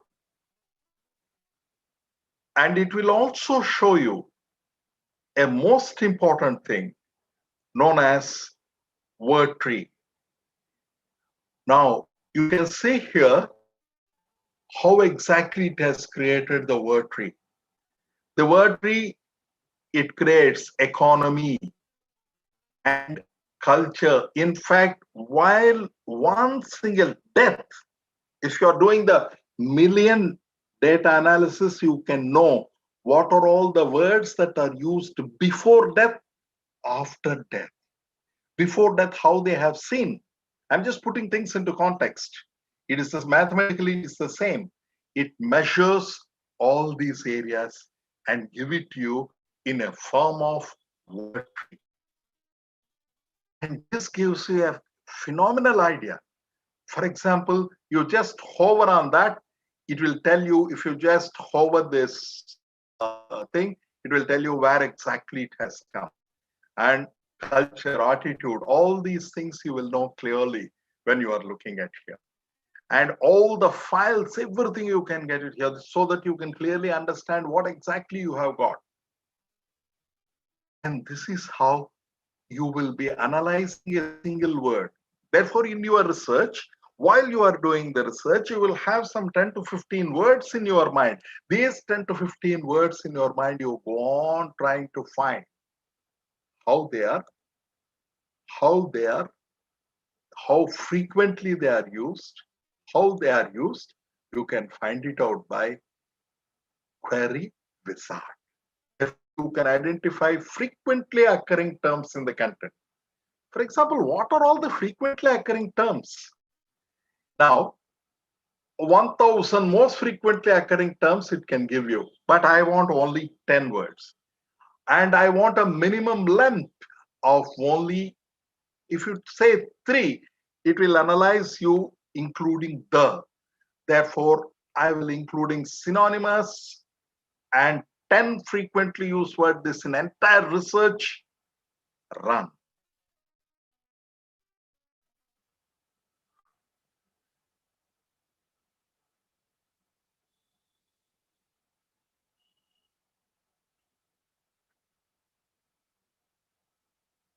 Now you will get the complete data in word, map, all these areas. It will be making you a map and it will be giving it to you. Therefore, what happens is the word frequency, the word frequency will be given completely here, as so that you will be able to analyze how these words are, which words are frequently used, how they are used, you will know clearly. Now, if you see explore, in fact, it has not completed this turn, therefore it is Matrix coding is another important area which you will be here to have similar words, everything it has given, and it will also give you a word cloud. For example, it will give you a word cloud. You can see here, frequently you will see, for example, this is what, or the 10 frequently used words in this research. Now, you can also see a tree map. Therefore, which one is most frequently used is the beach. In fact, this is a study about the environmental changes in a beach. That is why many people are talking about beach, turtles, nesting, change, people, family, water. And you can do an excellent cluster analysis. This cluster analysis is qualitative cluster analysis.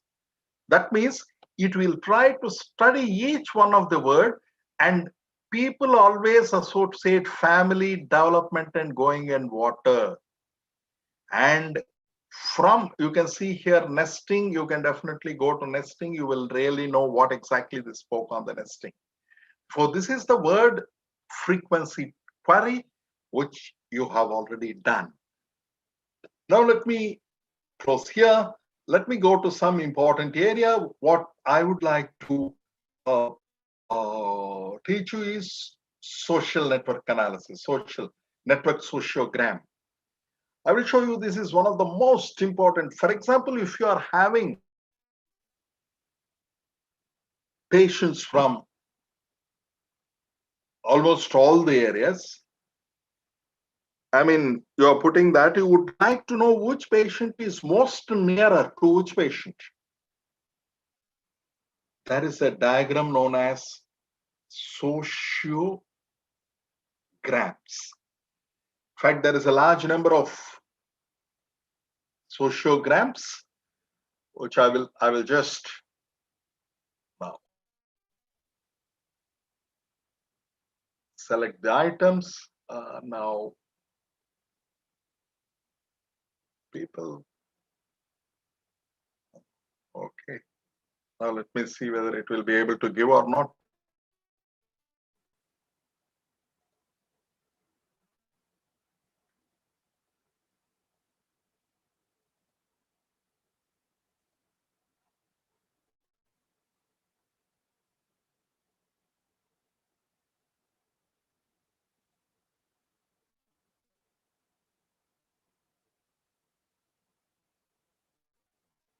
It is working on it. Yeah, it will. You can see the entire people in a sociogram here. You can size vertices by degrees in to Ritra. It is a too big a data I have given. Therefore, degrees in and degrees out, how many people are here? You can relate every patient with every other patient. This we call it as network sociogram, and how the distances are measured by mathematics. Now, relationships. You may ask me how the relationships are created. You have created relationships. For example, you can create relationships, n number of relationships.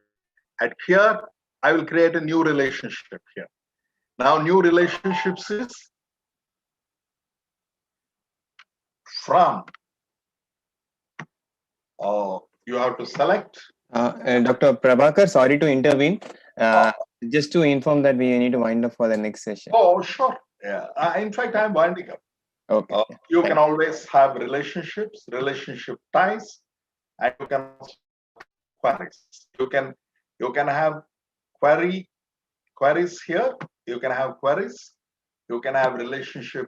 This one, you can do all these things. Therefore, home, import, create, and explore. These are all the things you should understand. And I think I'm done with it. Therefore, any questions I will take. With permission of Chair, Ashwin Kumar Mishra and Rachna Madam. What exactly, any questions you want me to take? I will take it. I think if there are any questions, Anyone would like to ask?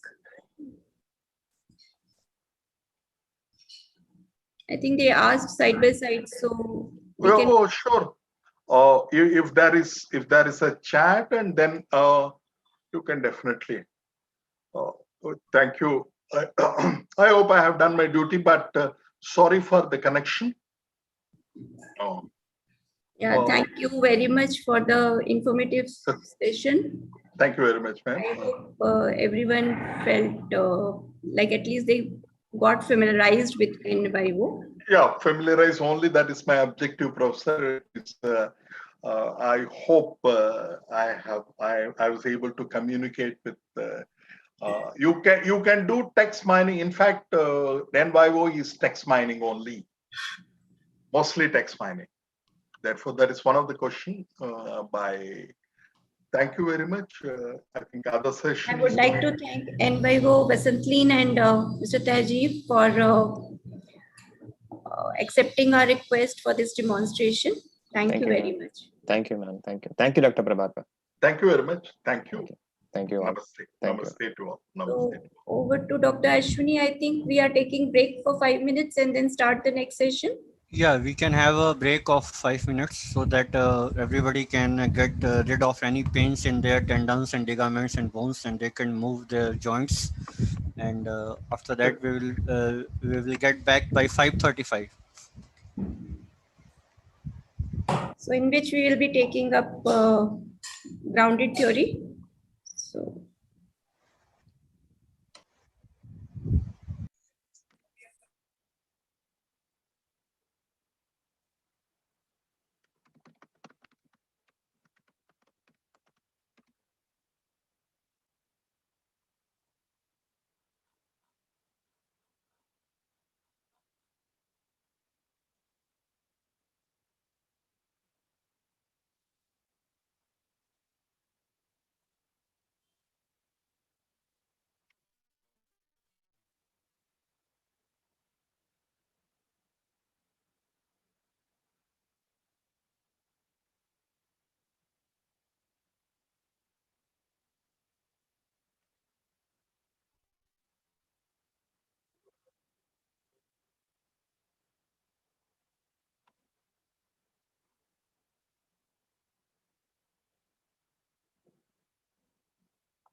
welcome back.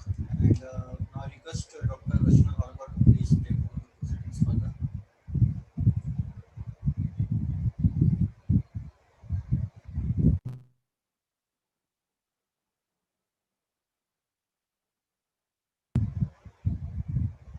Dr. Rachna ma'am.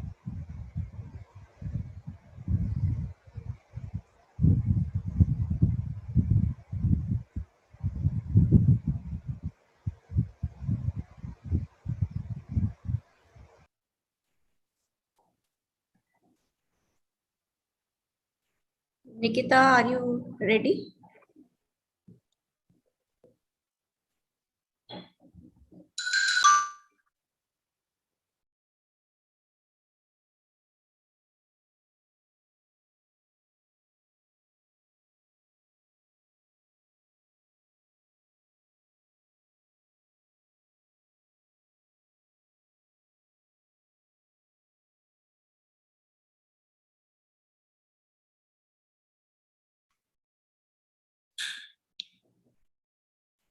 So we start with the next session. I'm sure the break would have freshened everyone. And now we have Nikita, who is a PhD research scholar in our department. She has been working on psychological interventions with adolescents with dissociative disorder, and her work was based on qualitative research. She did her post-graduation from NIMHANS and MPhil from NIMHANS, and her area of interest is working with adolescents and adults on psychosomatic anxiety and personality disorder. So over to Nikita. She would be talking about grounded theory and how we, using the grounded theory, we do the coding and the analysis.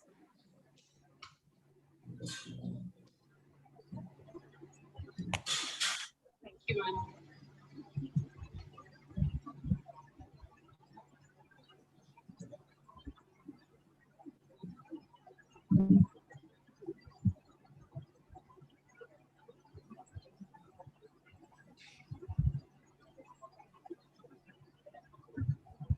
Are my slides visible to everyone? They are visible. Yes. Now they are not.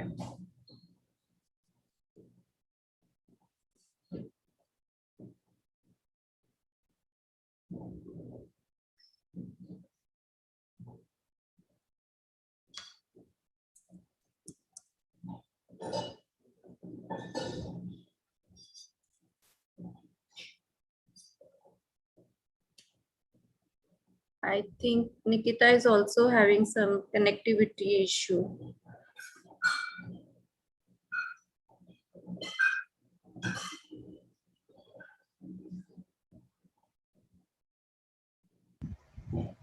We can't hear her and can't see her video and even the files. She got disconnected. She's joining again.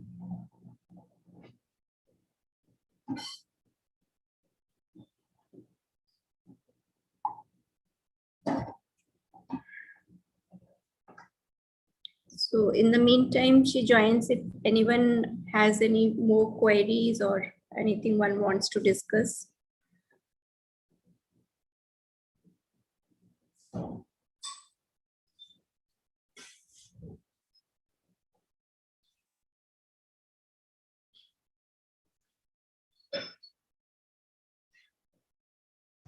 If anybody wants to ask anything, please feel free to ask.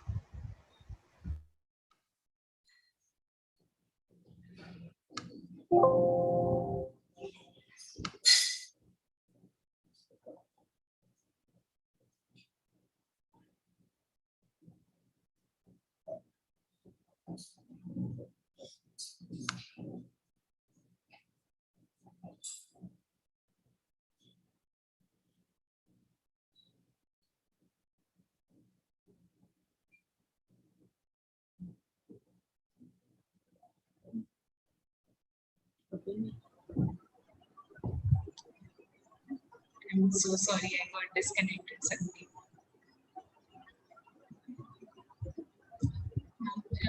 You have to make me the host. You are Sir has to make me the host. Just a second, I'm making it. Okay, sure, sir.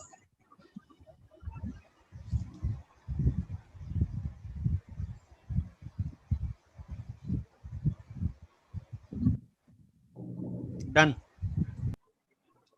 Thank you, sir. Nikita, you need to be louder, please. Yes, sir, I'll try to. You have to increase your voice 75%. your voice is echoing a little bit, Nikita. Fine. I'll just something about it.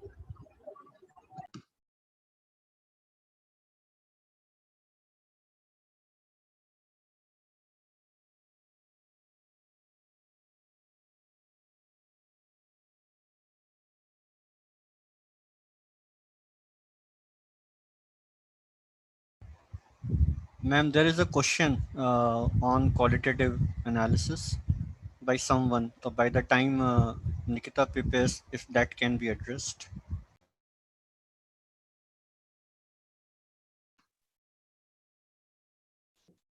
Okay. Actually, it depends on the topic, and as I don't think so that sample of 30 is small, provided the themes and they have been covered. In qualitative analysis, one goes by the saturation of the themes. So it would be difficult to just say that this should be the sample size. Like the way we call it in FGD, uh, in grounded theory analysis. Nikita, would you want to respond to that question? What was the question? What should be the sample size? I think there is For no, grounded theory. yeah. That's a very nice question to begin with. Um, as you were saying that there's no exact right sample size, the same I think goes for grounded theory also. But there is a huge change in the shift that has happened in few years, especially in terms of thesis of grounded and also the researchers. There are few research questions that people feel that they require more sample as compared to the other ones. For example, if we are trying to do analysis based on Sharma's theory of grounded analysis, that particular subset of sample requires more data to answer few questions. But for other schools of grounded theory, people have reasonably managed to do well with even 50 sample size or 15 to 30 sample size. And in some cases, maximum 50 is what people have reached up to. But it can vary between something like 15 to 50 sample. But only problem is that with grounded theory, we are not necessarily sampling the people, which I'll be talking about when I'm presenting the analysis. We are rather sampling the concepts, and what that means, I think it will be nice if I can talk in the presentation itself. Yes, I think we can start with the presentation. However, I would just say that actually one cannot generalize how should be the sample, and there is no formula for the same. It depends on the topic that you have taken and the what kind of findings you are emerging. That way, this helps us to guide the sample. Okay, Nikita, your voice is still not very clear. It's not very clear. I'll just try to keep my laptop closer. Is it better now? Yeah. Okay. Good evening, everyone. I hope this particular session can help everybody to understand the grounded theory analysis. Although I have some reservations about presenting this whole analysis in one session itself, but I hope I can do justice to and people can take away some messages out of how to do the grounded theory analysis and also what is relevant research questions which grounded theory can answer. So to begin with, I want to start off with the historical background of grounded theory. So its history dates back to 1960s when it actually the first time originated with the work of Glaser and Strauss. And, while they were working on people who were dealing with terminal illnesses, and he developed a grounded theory on the concept of awareness of time. And he systematically studied the data to reach up to this method, which aims to now generate or discover a theory. So just like the discussion might have happened in last session with Pam, what kind of questions are more suitable to qualitative research. So as much as other researchers are trying to answer the question of what goes on and what experiences the people are experiencing, this method also helps in discovering how those processes come into picture with the person. So it does answer the how questions as well, how the process is happening in the person, answering the questions of why it is happening, and also telling us about what caused this any particular phenomena to those people. So it answers all what, why, all questions in that way. And concepts which we take out of the data that we collect during the research process is the foundation for our theory eventually. And unlike most of the researches, here analysis is happening simultaneously with the data collection. So here I would like to emphasize that grounded theory, although my initial slide would say that I'm talking about grounded theory method or analysis, but I would like to warn everyone that it's not a technique, rather it's a methodology in itself. It's a research methodology wherein we are having a primary research question which we are following with the data to get the answer for, and that is being analyzed simultaneously with the techniques which are crucial to grounded theory method, and therefore these concepts are leading us to final theory. So something to be remembered is that it's a methodology, it's not just a method. But yes, there are few methods which are idiosyncratic to grounded theory. So why would we choose grounded theory? We have ample number of methods in qualitative research. There are many questions which can be easily answered by those methods. So why would you try to learn a method which is new and so complicated? So here I would like to argue that there are some similarities that grounded theory method shares with other qualitative measures, but also there are a few new insights and new or better advantages of using grounded theory method, which I can talk about in the subsequent slides also, and also I would like to emphasize here as well that it gives a tried and tested method. There are a set of techniques which are relevant to grounded theory.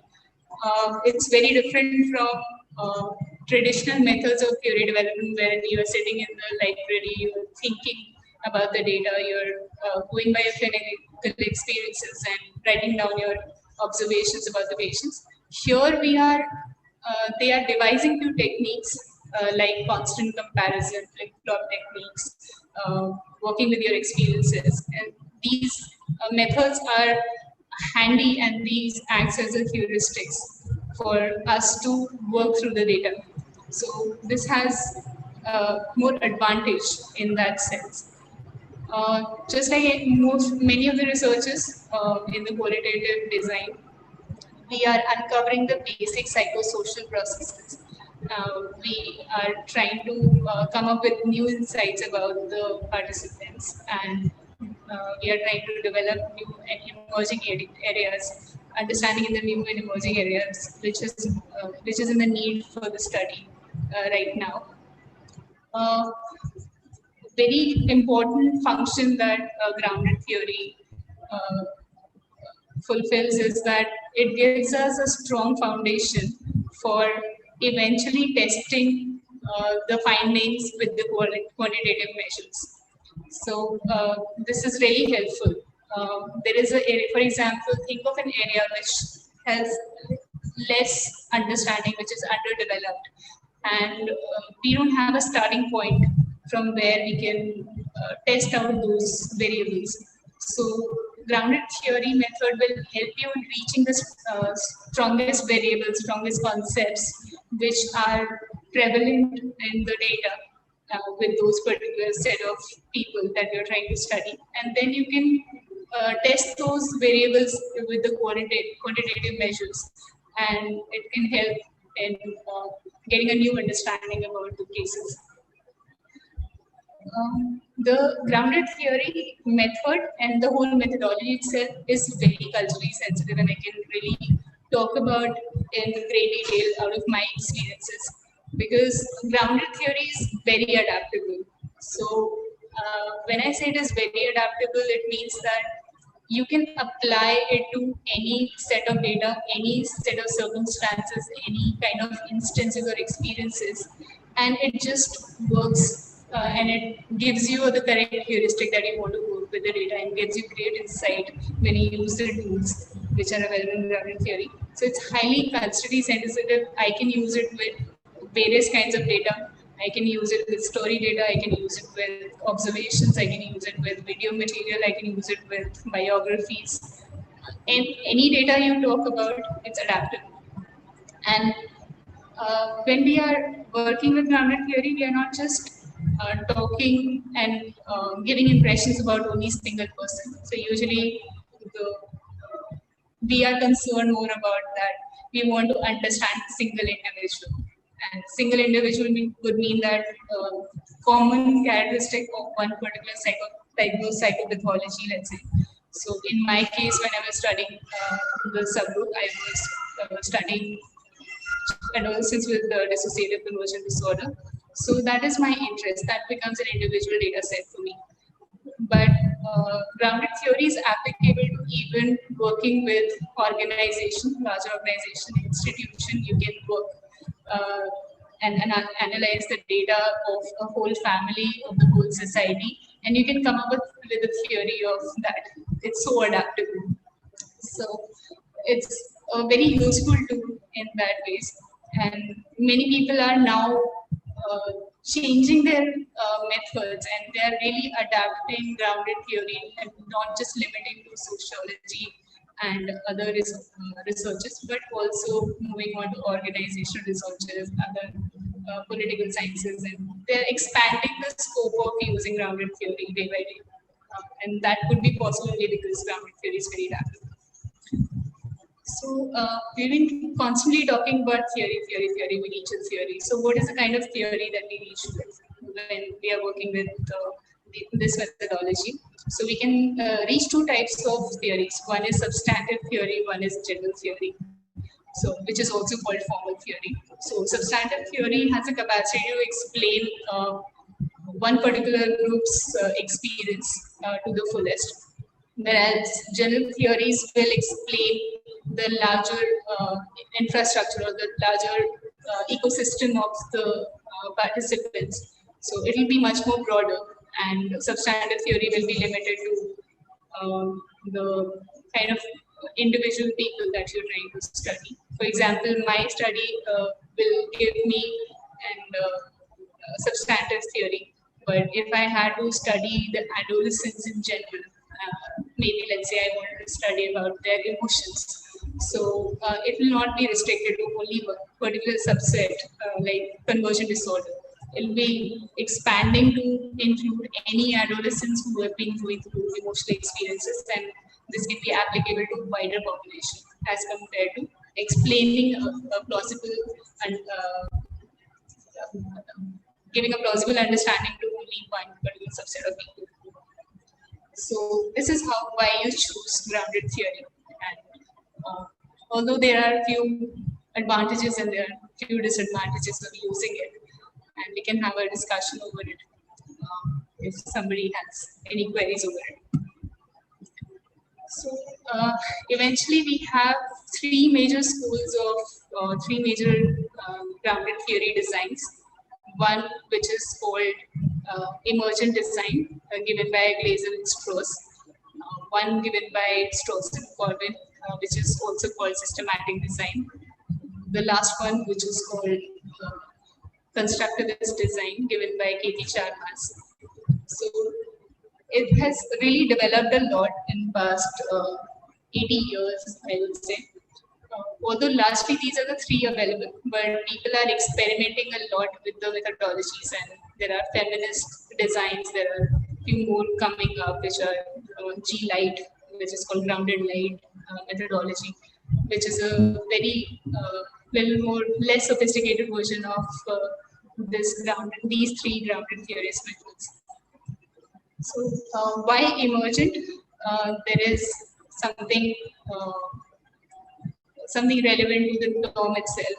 Glaser initially, when created grounded theory, he emphasized that we want to create, he belonged to a positivist view of data collection, and he believed that it's important that we try to be closest to the data so that it's very scientific in nature, and it can be verified against the people, and we can get a very representational data, which obviously was criticized by other theorists, and therefore other designs of grounded theory emerged.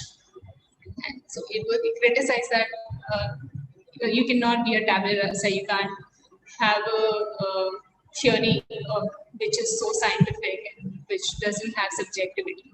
So to which later on Glaser also agreed when he also emphasized that you cannot be absolutely objective as much as he was trying to say in 1960s. Then out of that, after a few years, Strauss and Glaser kind of separated, and then Strauss and Corbin collaborated, and they came up with a systematic design. He called it systematic because he gave a very systematic method of analyzing the data, unlike Glaser, which gave a very broad framework of analysis. So his framework now is called paradigm, Strauss's and Corbin's method, the framework. Charmas's constructivist is deeply embedded in symbolic interactionism, and she believes that people interact with themselves and with the interviewer. So there is actively one person interacting with other person. There is active interpretations. They are actively thinking about each other, and there is constant interaction between people. So that she uses as a technique in the analysis to be more interpretive with the data. That's why she calls it that two people come together to construct a meaning of their experiences, and therefore she calls it constructivist method. So this was a general history about grounded theory. Now I'll be moving on to how to do the research. So just like any other research, we here also have a research problem. Research problem can be anything. Like in my case, my research problem was that the interpersonal experiences of adolescents who have conversion disorder. So I felt that they have negative interpersonal experiences, and I want to study them.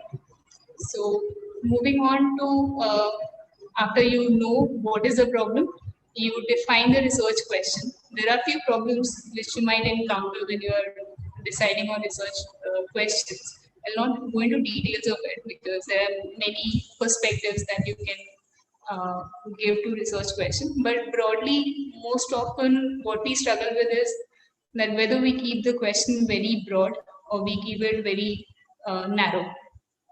So sometimes when we are working in a qualitative research paradigm, we end up thinking of question very broad.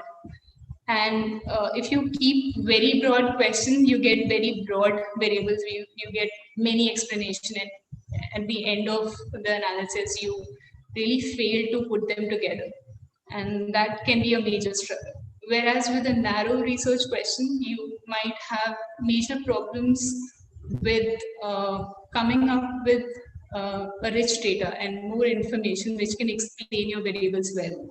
So there has to be a balance between both, and you have to find out the correct balance by discussing with yourself, writing the journals, discussing with the supervisors, maybe sitting down with a person who has more experience in qualitative research. They can very well tell you how to restrict and also not be very narrow and very broad.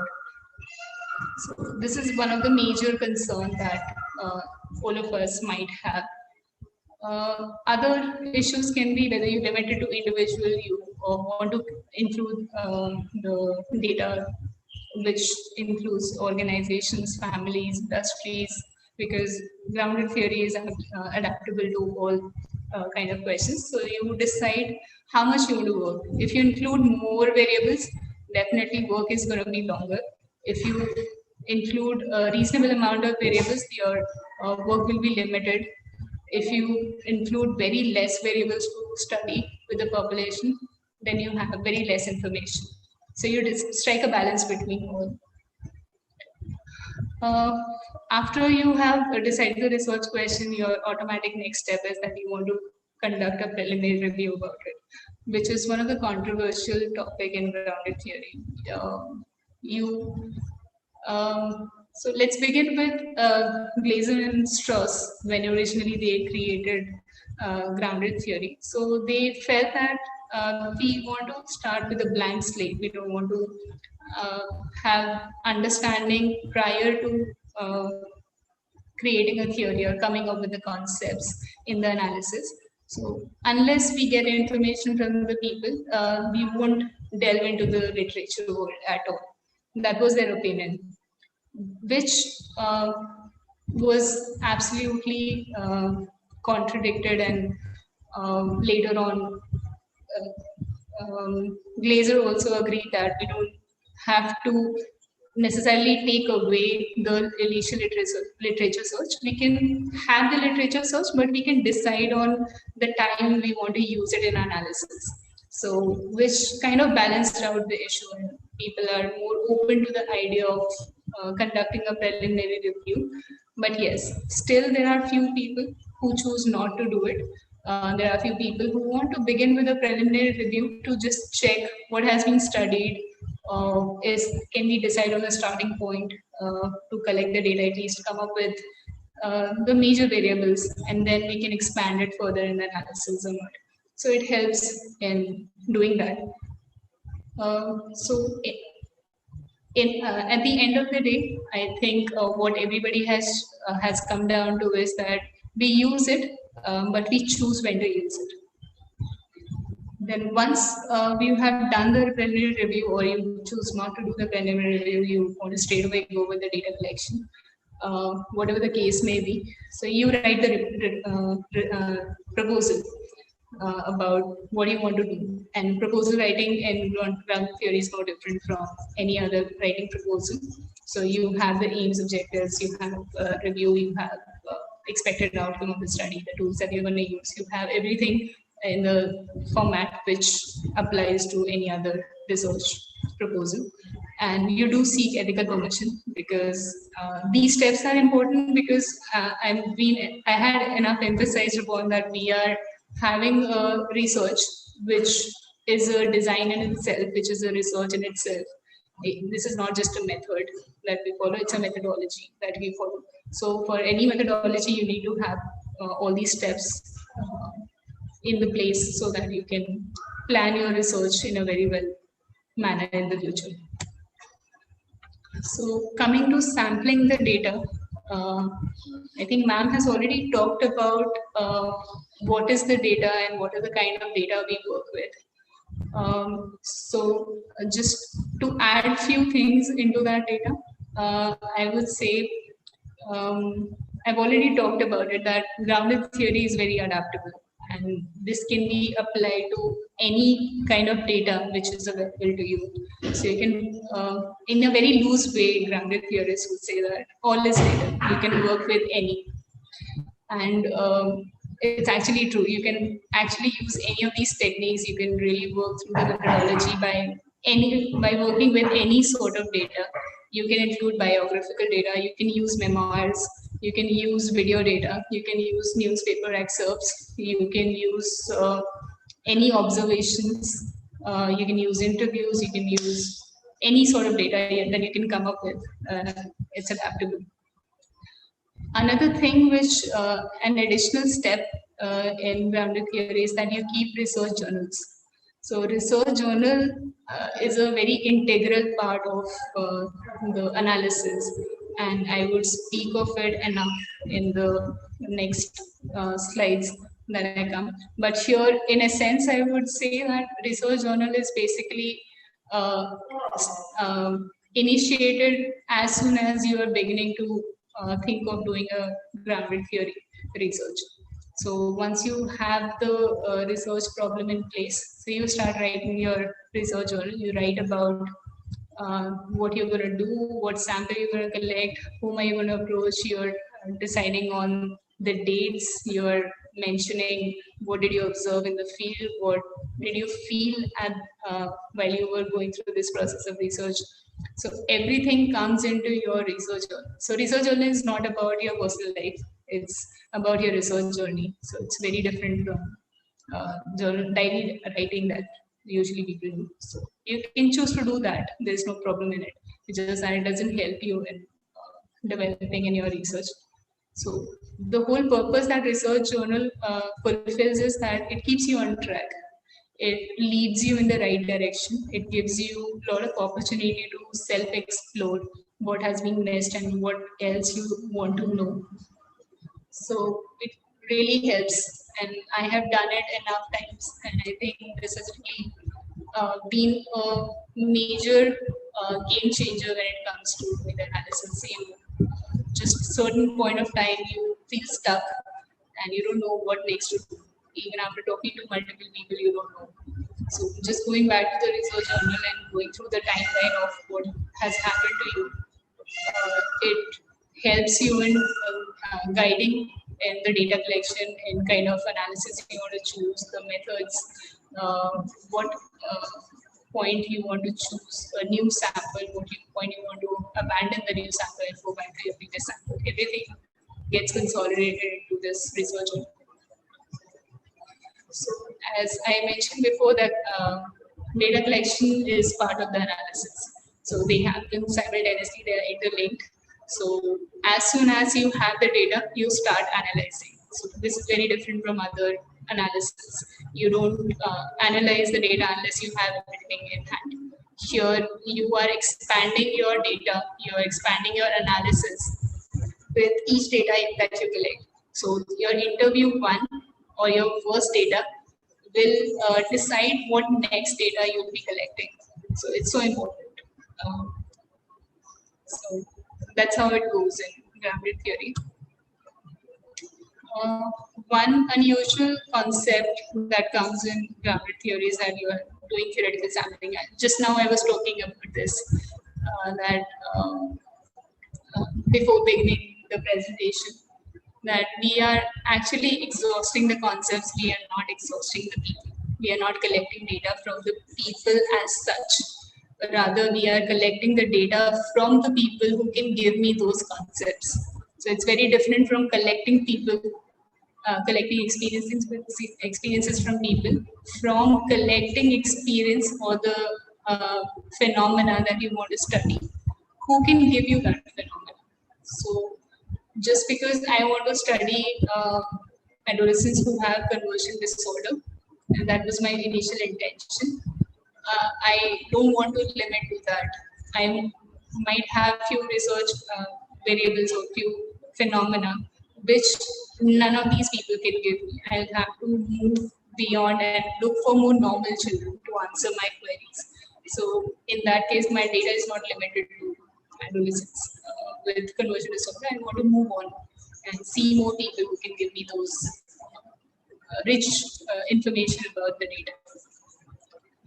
So the process flows like this. You collect the data, then after that you have the coding process. After the coding process, you understand that there are few phenomena that you want to get more information on. Then you look for people who can give you those phenomena, and then you go back to data collection again. So this cyclical process goes on till the time you come to a theory. And it's going to be a very exhausting process to teach you the theory, and you'll know why once we go through the illustration of analysis. So this process is done till the time theory is reached, which would mean that we want to reach a saturation of the concept. So this is also very relevant to the initial question that was asked. How many people you want to recruit before you want to stop collecting the data? So it really depends on when your concepts are saturated. Once you have enough information, you have seen the variation of information with for that concept.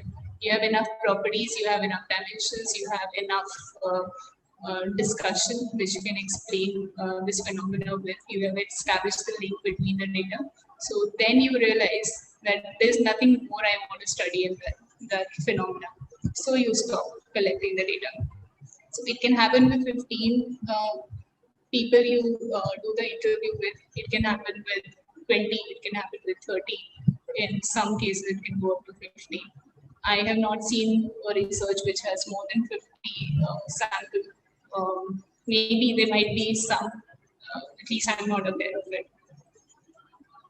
So yeah, so we stop once you have the saturation. So the saturation, I think it's self-explanatory that it's very different from theoretical saturation that we reach in other methods. For example, thematic analysis method. So you reach a saturation of people. So once you have taken opinion from many people, you close the data. So here we don't close the data once we have had enough people. We close once you have enough information about the concept. So yeah, this will come into picture many times when we discuss the analysis. Now, this is very exhaustive, and this is how the analysis flows. So we have a general framework, and within each framework, within each subcategory, we have multiple steps that all of us have to go through. I'll try to make it very simple for everyone. I don't know if I can do justice to it, but I'll try as much as possible to make it concise and so that you can make sense out of it in the subsequent slides. So initial review we've already discussed. It's a controversial thing. So you see for yourself where you want to lie in the spectrum. You want to begin with a preliminary review. You want to do an exhaustive review.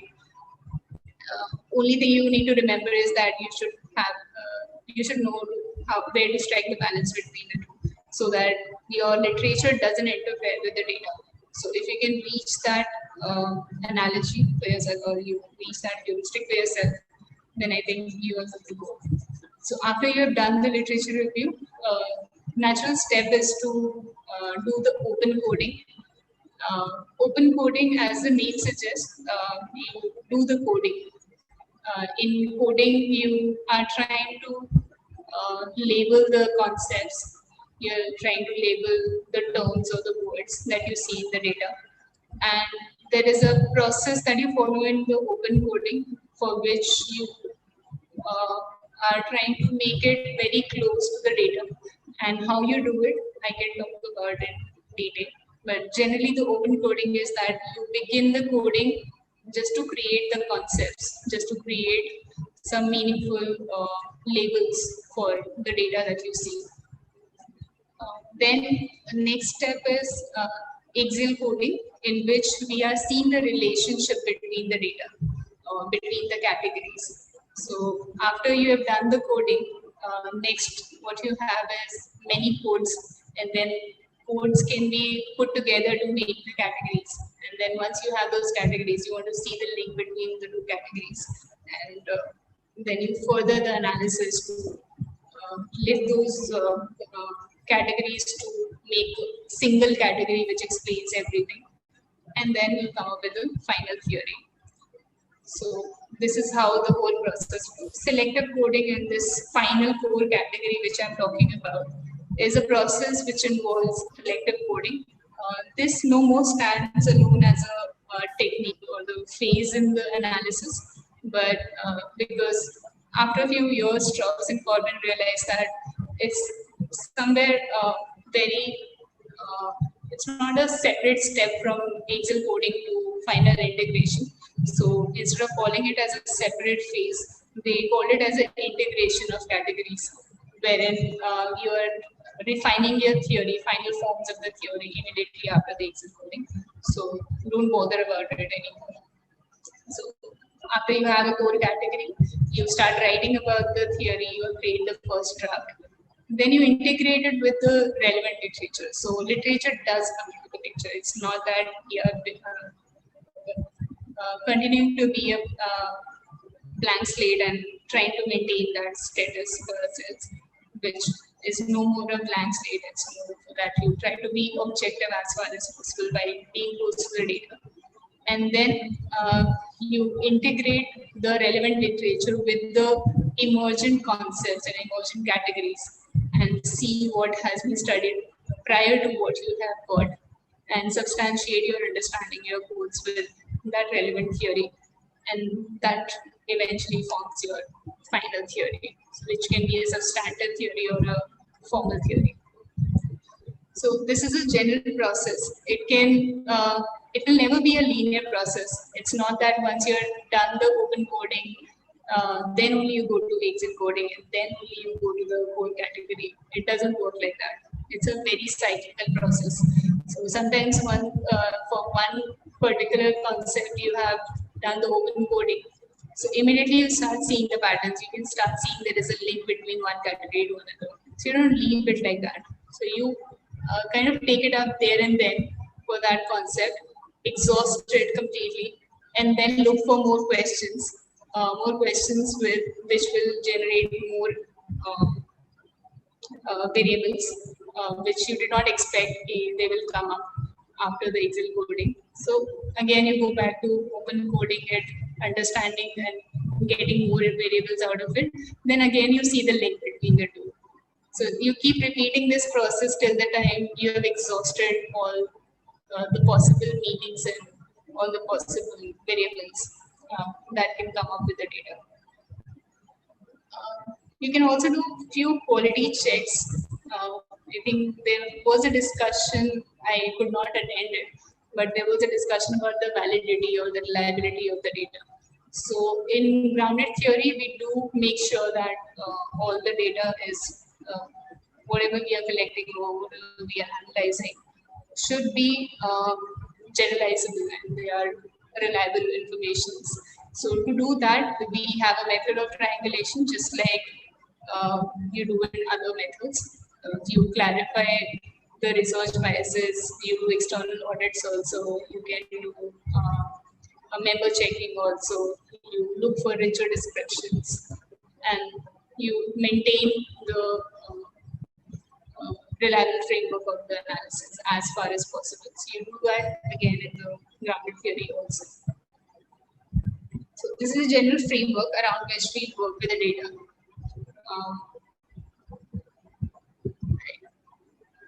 How much time more do I have?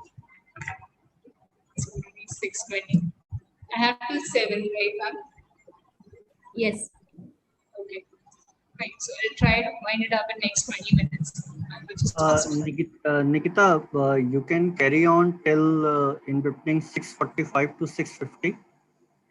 Okay, fine. No, Sir. we can take few questions after that. Okay, fine. Sir. Thank you. Thank you. Yeah. So let's talk about open coding now. So literature review is not going to be any different from any other kind of research. So I'm not delving into that much. Here, I'll begin with open coding, how to conduct open coding. So Glazer and Charnas talk about two basic processes of coding. One is that what we do, and even thematic analysis also, we do line by line coding, we do lumping, we do the whole page coding or paragraphs or anything. So it's very similar to that which is also called a substantive coding. Second type of coding is theoretical coding, in which this is also similar to other methods in which you see the patterns in the data and then you look for those patterns which can be themed together and which helps in lifting our concepts or the codes to reach a theory. So it's a step, it can probably be called higher order codes or higher order concepts in grounded theory. So just before you reach a core category, so those are called the theoretical codes. I can give you examples in the next slides. So only thing needs to be remembered while you're doing open coding, which is very integral part of grounded theory, is that you want to keep the data active and you want to be close to the data. So these two terminologies are very important, and these are going to help you in keeping your data grounded. You keep so close to the people's experiences so that you can confidently say that people have those experiences and it is coming out of the people rather than coming out of my own interpretation of the people. So these are the two techniques to do it. So by keeping close to the data and keeping the data active would mean that you are coding in a way so that it looks active, as if the person is speaking to you. For example, I have a sentence in which the child is saying that I feel sad. So instead of coding it as descriptively as feel sad, I would rather put it as feeling sad, that this person is feeling sad right now. Although the person has said it differently, but I want to keep it active so that it's closest to the person experience. So this method you execute for all coding that you do in the open coding process. There are a few more methods that you follow. I'll talk about that also. So before coming to how we do the open coding exactly, there are a few things we need to remember, which are the logics of grounded theory also. So generally we listen to various codes when there is some category. But here I'll be repeatedly talking about concepts. So we are talking about concepts for a reason. Codes are have a connotation of, I think we are trying to be descriptive when we are trying to code generally. So when you see a paper with an interview, usually you try to be closer to data by just putting the exact words or maybe just coming up with a different adjectives and then put it over there. Here, we don't necessarily just label what the person is saying. We are also creating an abstract meaning of the data. So abstract meaning is very important. So eventually when we want to reach a theory, we want to reach a level of abstraction which explains every experience of those people that we are trying to recruit. So it should have the capacity to answer and explain all the experiences. Unless it's not that abstract that it can explain everything, there's no point of doing grounded theory. Because we want to reach causal understanding, we want to reach abstract understanding, we want to integrate larger experiences to put them into one rather than giving a categorical experiences. That this person feels this way, the person also felt this, the person also felt that. We don't want to do that. We want to come up with one experience. For example, in my theory, it was, I can talk about my theory, but I can give you other examples. For example, Strauss and Corbin's theory, in which they talked about the survival experiences. So survival was their core theme, and survival actually explained all their experiences of war. So it should have that kind of a capacity that just one word or a sentence should explain everything that person has gone through. So that's why we always talk about concepts. So we do the coding just to support the concepts, the lower level or the higher level concept, but we try to use them only for supporting it, not using them as it is for the analysis. So lower level concept is what you get, which is helpful in reaching to the category, and then eventually you have the core category. So lower level concept will be a little more of a description and also some abstract understanding with the conceptual ordering in which you are thematically putting them together to form a category, and then finally the core category, which will be called as a theory. So let's move on to step-by-step analysis, how to do it. So now let's talk about one by one how to do the open coding. So open coding flows like this. We do the micro-analysis. Micro-analysis is the process that Strauss and Corbin explains, in which first thing we do is line by line coding. We try to be close to the data and try to generate a descriptive meaning of it. So we are basically coding over there, putting labels to the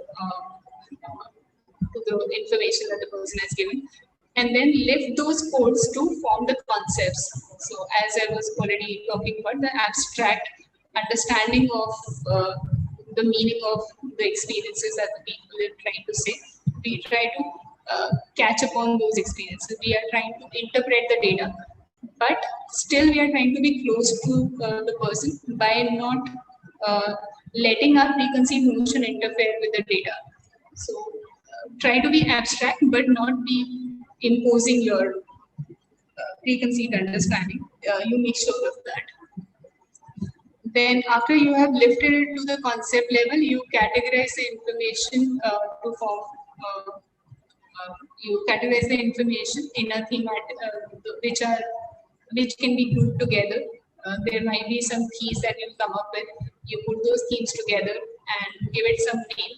You can give a name in vivo terms. In vivo will mean that person might give you a very idiosyncratic word for their experiences. So you can pick up what the person has said as it is, or you can come up with a theoretical terms. So here, once you have reached the concepts, you have enough concepts and you've explored them enough in various people and various circumstances. I see no harm that you can't bring the theory in, you can't bring the literature in. Usually it is very helpful. You're not imposing the theory at this point in terms that you have the concepts already generated from the people, they are closest to the people. And then once you have those concepts, now you're trying to term them with the terminology that you use in the literature. So the data is very much grounded in the people. So at this point, there would be no harm, but yes, we use it very cautiously. We decide when it is interfering, you write enough journals, you write enough memos. I'll talk about memos, what it is. But you do a lot of writing in grounded theory. So once you have the categories ready, next immediate step is that you want to explore the properties. Properties are basically the characteristics of those concepts, different aspects, the variety of those concepts. And then you want to go in depth of those concepts. You want to dimensionalize it. You want to see the range over which the properties can vary. So, for example, in terms of intensity would be that you're feeling low emotion, you're feeling high emotions. So you kind of try to dimensionalize those experiences on using these techniques. So these are the process of doing microanalysis. So this is a standard format we do with every interview with few changes with every incoming data, which may give you less information, more information. So you adapt accordingly. But more or less, these are the steps you follow in open coding. So writing memos. So I was saying that writing is a constant part of the analysis. So we do a lot of writing. So unlike few other methods wherein you code the data and you leave it like that. You try to categorize them together. Here we are not just putting the labels and leaving it like that. You put the labels, then you start writing about it. And the writings that you do is in the memos. So memos can be used for data exploration. You can identify properties and dimension, which I just now talked about. You can make comparisons of the data. You ask yourself a lot of questions about the data. You create questions so that you can ask in the new interview. You explore for the relationships, which is done in exit coding method, and you finally develop a storyline while working in the memos. So every coding is done in memos. So this can be very exhausting. So you have a set of people's data. You have interviews, or you have the written documents or anything that you're working with. One is that. Second set of data is the memos.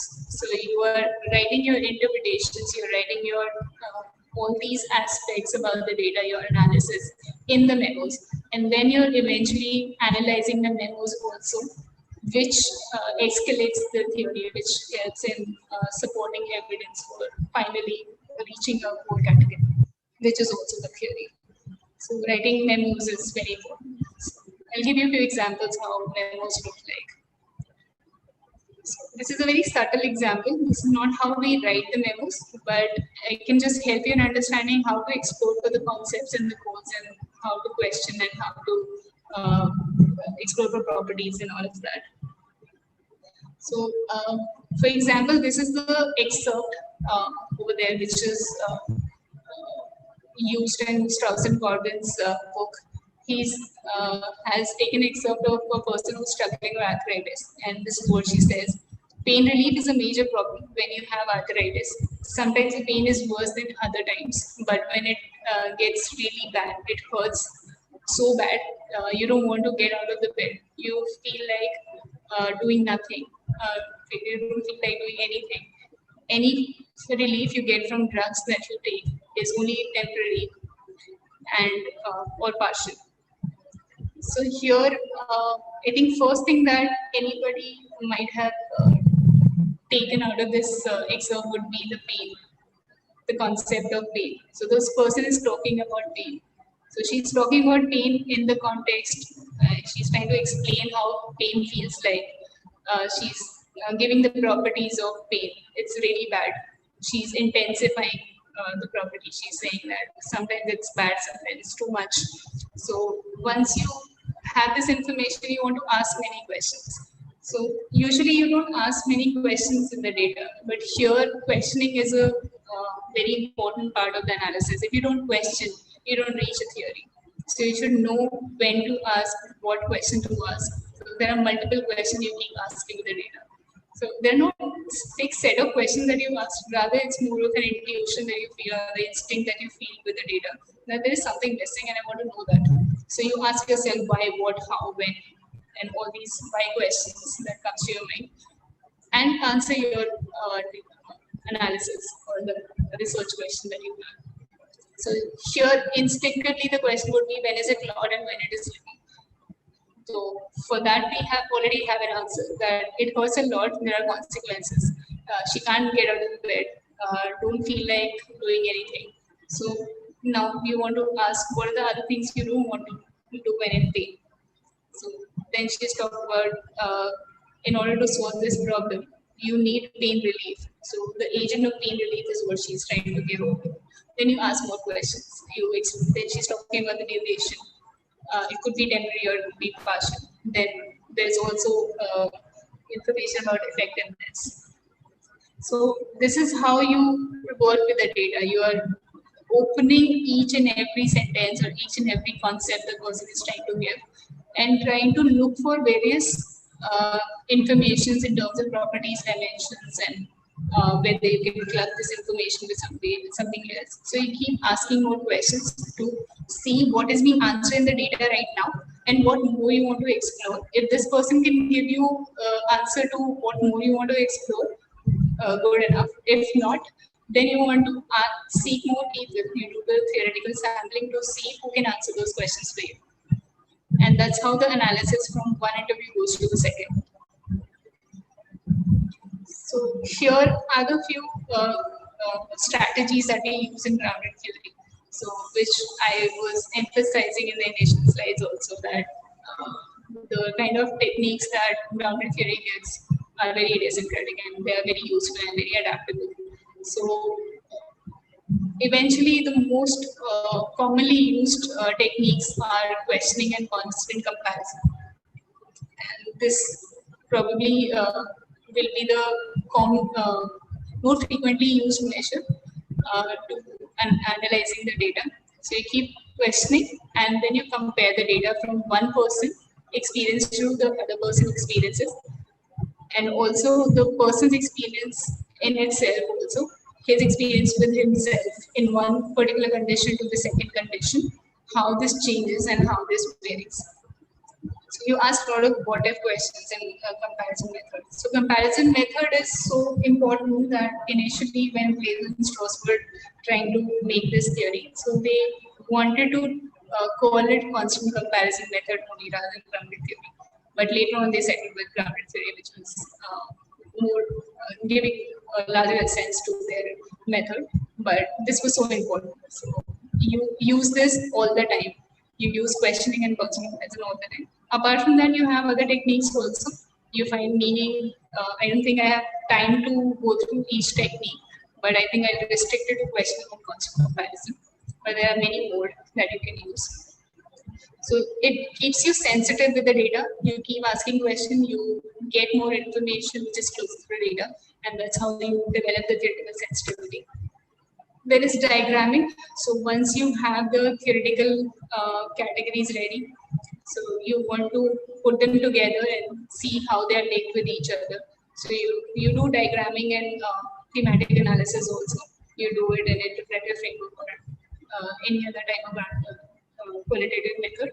So you do that here as well. You sit down on a paper with all these concepts, put them together, try to put a few concepts which makes meaning together, put them together, link it with something else which the person is trying to link it with, and that's how you grow and make a more stable diagram which explains the whole experience. So this is a preliminary one. Then final model that you get, you diagram it for that, and that diagram makes your model. So this is revised at multiple points of time in your analysis. So keep diagramming. Once you have the categories ready, you diagram again. So you keep doing that. Then Excel coding. So Excel coding, I'll walk through it faster. So you have a causal condition, you have a phenomena, then you have strategies, and you have consequences. So once you have each data with the concepts and you have expanded the concepts, you have gotten to know everything about the different kind of experiences the person goes through. Now you want to put those fractured pieces together to make a sequence out of it. And the sequence would be why this particular phenomena is being experienced. So there's a causal condition, why, when, why, since, because, due to. So these kind of statements will answer your causal conditions. Then next that you come up with the phenomena, the core experience that the person experiences. For example, pain, or here this is a model of Morrow's work on grounded theory with child sexual abuse, who are the women who are survivors of child sexual abuse. So this is a very common example which is being taught and people refer to because it's very simple and very comprehensive. So the phenomena that they experience is helplessness, powerless, and lack of control. So there are many phenomena that they're experiencing. You can come up with one also, which is finally the expected outcome of grounded theory, but you can have more than one codes as well. You can have more than one category also. So don't worry about that. You can work through it more in depth. You go into the data, you can reach one category. So you understand, you explain why this phenomena is being experienced and what kind of phenomena is being experienced. What is the central idea which binds the whole experience together? And then what are the strategies the person is using to deal with that phenomena? So strategies can be that they are managing by being helpless, they are keeping away from being overwhelmed, and many more techniques I'm sure they might have devised. Also, you explore for the context. Context is basically the condition under which you're using those strategies, and also you're experiencing that phenomenon. Causal condition and the context sometimes can be overlapping. It's difficult to understand it, but usually causal condition has a nature of immediacy, that this has happened just before the concept has been experienced, and context explain the larger structure of the experience. So it can include your family structure, your other cultural things, or your economic status, which can also come into intervening conditions or context. You can choose depending on the heuristics that you want to apply here. And then once you know what people are doing to deal with the phenomena, what is the immediate consequence of it? So this Strauss and Corbin called as paradigm model, which gives a very consolidated figure of the whole experience, and it gives a very logical order to the entire experience, which is very different from Glaser's and Strauss's and K.D. Chalmers's method, wherein you don't have such fixed paradigms under which you're trying to hold, and which is also one of the limitations and the positive things about this paradigm model. That it's very student friendly, but at the same time it is very restrictive. You put the data into some categories, and you don't want to do that in grounded theory. You want to stay away from putting the data into the structure. So this was one of the criticisms, but yes, there are always any methodology, any style of analysis will have some good things or bad things about it, and it's highly debatable all the time. So this is how you do the analysis for Excel coding. Then once you have done the Excel coding and you have all the important codes and the relationships in place, and you can really come up with few relationships which are so abstract that you can put them together, integrate into one category, and you have exhausted all the possible explanations and all the possible data that you want to understand the concept or the context in which the concept is applied. So once you have felt that, it's totally based on your own experience. You can feel tired of doing the analysis, and then you decide, okay, I'm done. I don't want to explore more. Or the data can speak for itself that, okay, there's nothing new that people are trying to tell me, so I should stop the analysis right now, and I should stop taking more data. So it's a very subjective call. I think with students, what usually happens is that it's enough. You've already done so much, and you don't want to go through the same process of spending another 2 months or 3 months going through the data again and then figuring out something new which you don't want to use anymore, or you don't know how to use it anymore. So that can be the case, which should not happen, but usually happens with students. Or few people, because of time constraint, the project limitations, they end up not taking up more experiences. So whatever the case may be, you put an end to the analysis and then you move to the integration of the whole category.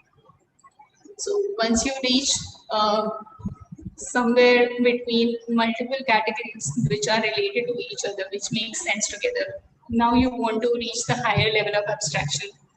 And to reach that higher level of abstraction, you are reviewing your schemes repeatedly to see whether it is making a logic, making sense to me. If it's not making sense to me, what is it that I'm missing? So I go back to my data and see what is it that I've missed upon. If I'm not asked the participant, I might choose to ask the participant for an explanation and more experiences of it. If it's there in the data, you missed it because there was so much happening in the data.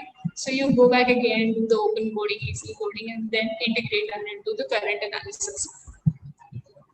You fill the poorly developed categories, which I just talked about. You trim the theory. You see whether few concepts are more important than the other ones. If you think that the few outliers are not really putting the theory together, you eliminate those, you trim the theory. Or you think that you want to know more, so you go back to the data and refine it further.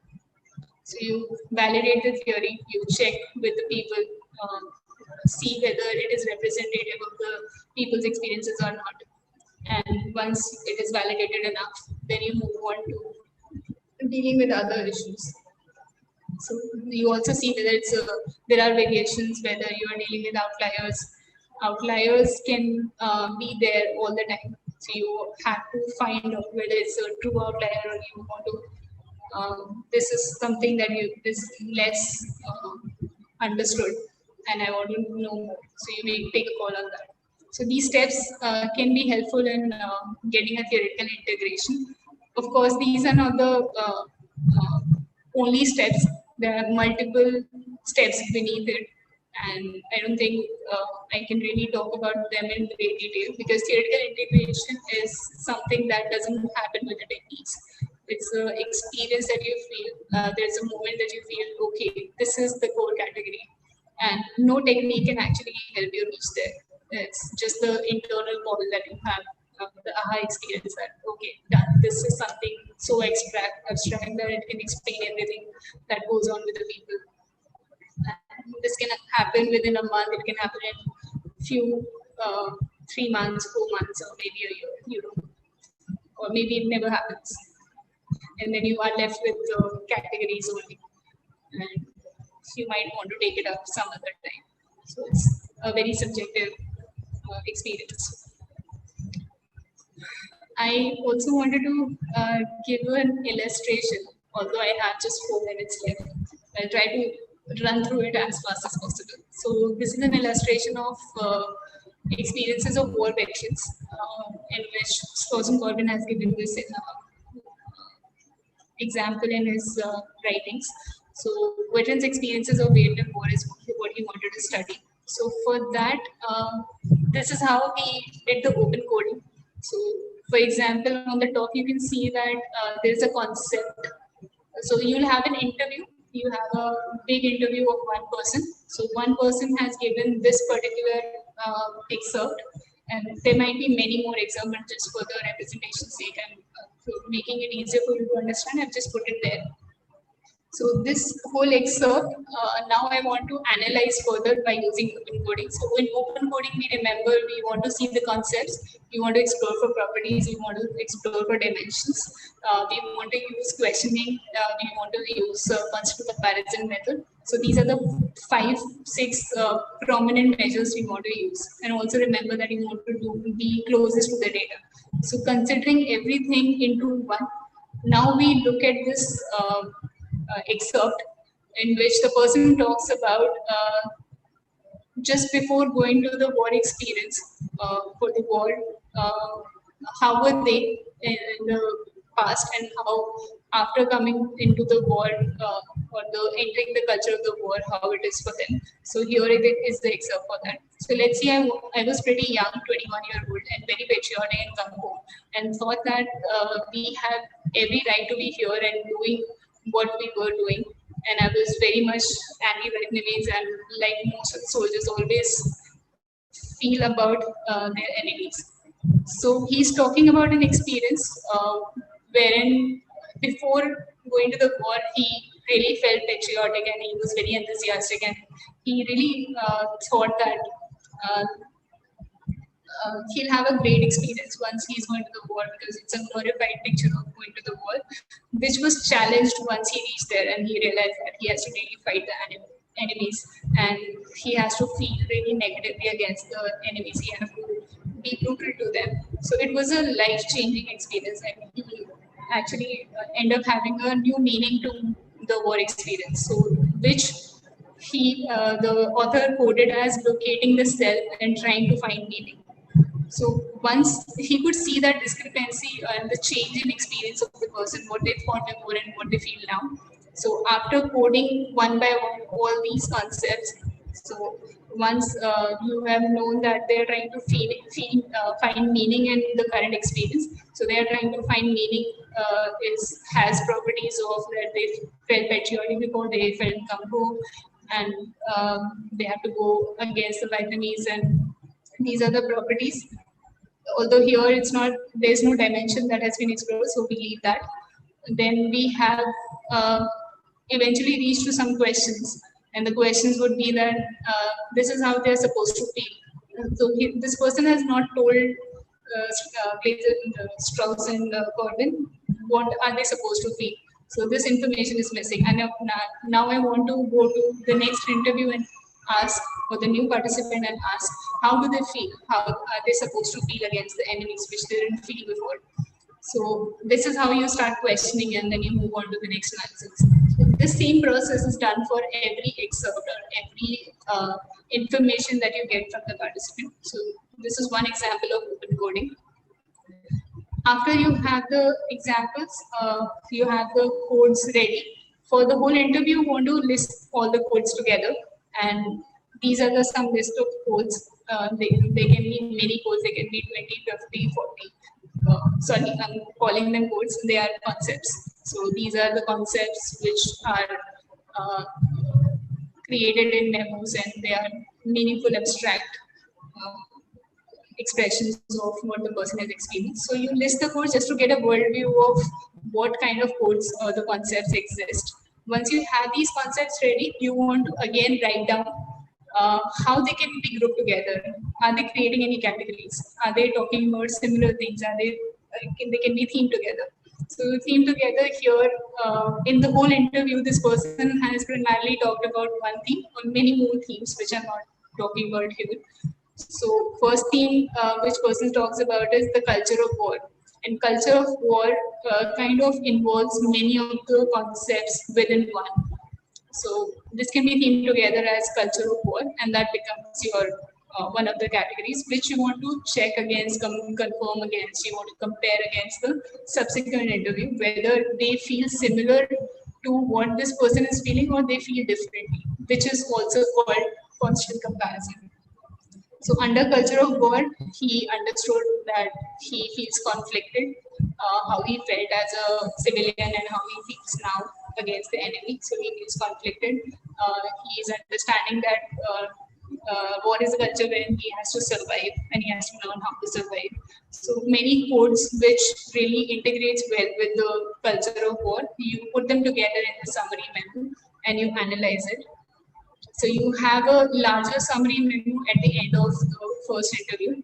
And then with those research questions that you have with the interview, first interview, you analyze the successive interviews. So I think I've enough emphasized upon the constant comparison method and asking questions.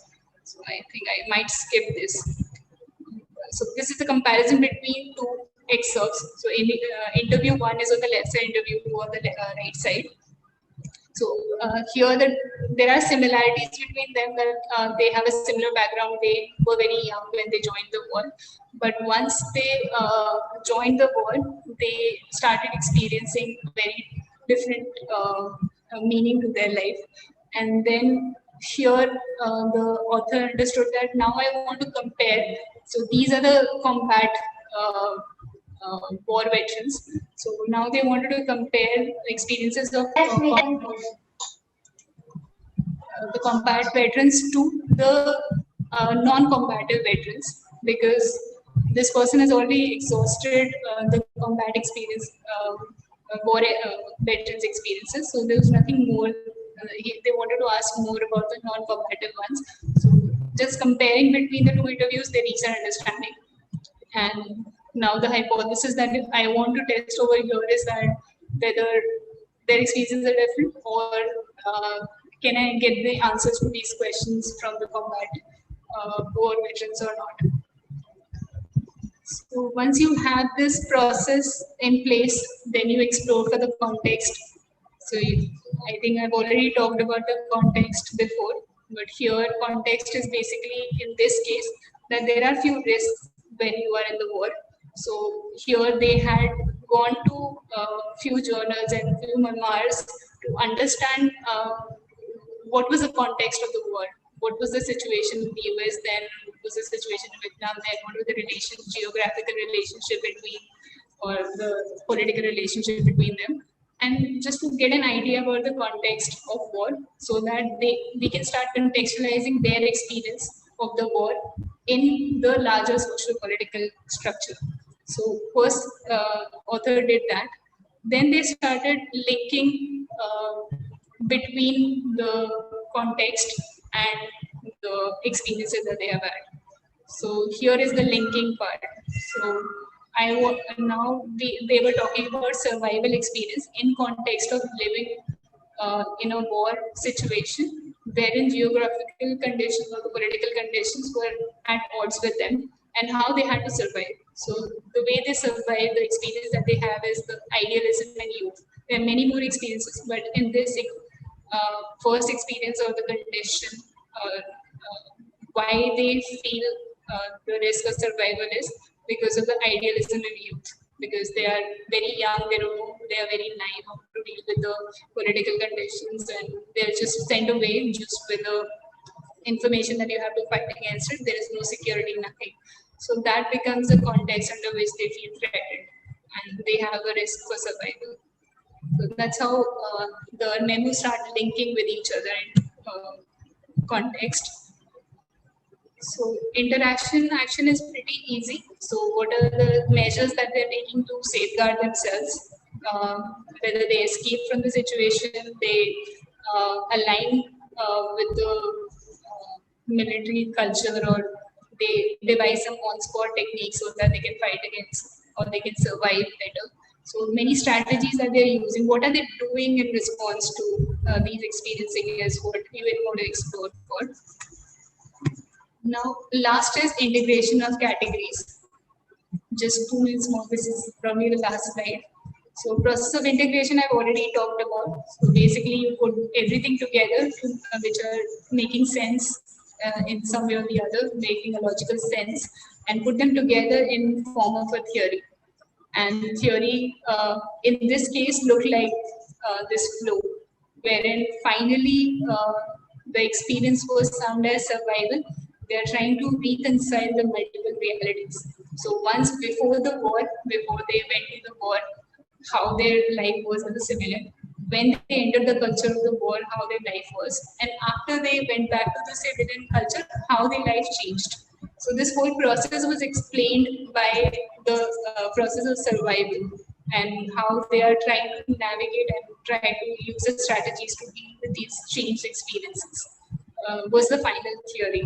And it's not an easy process to reach a theory. It takes a lot of effort, multiple revisions and multiple scenarios that you have to consider. But I just try to give a glimpse of how the process feels like.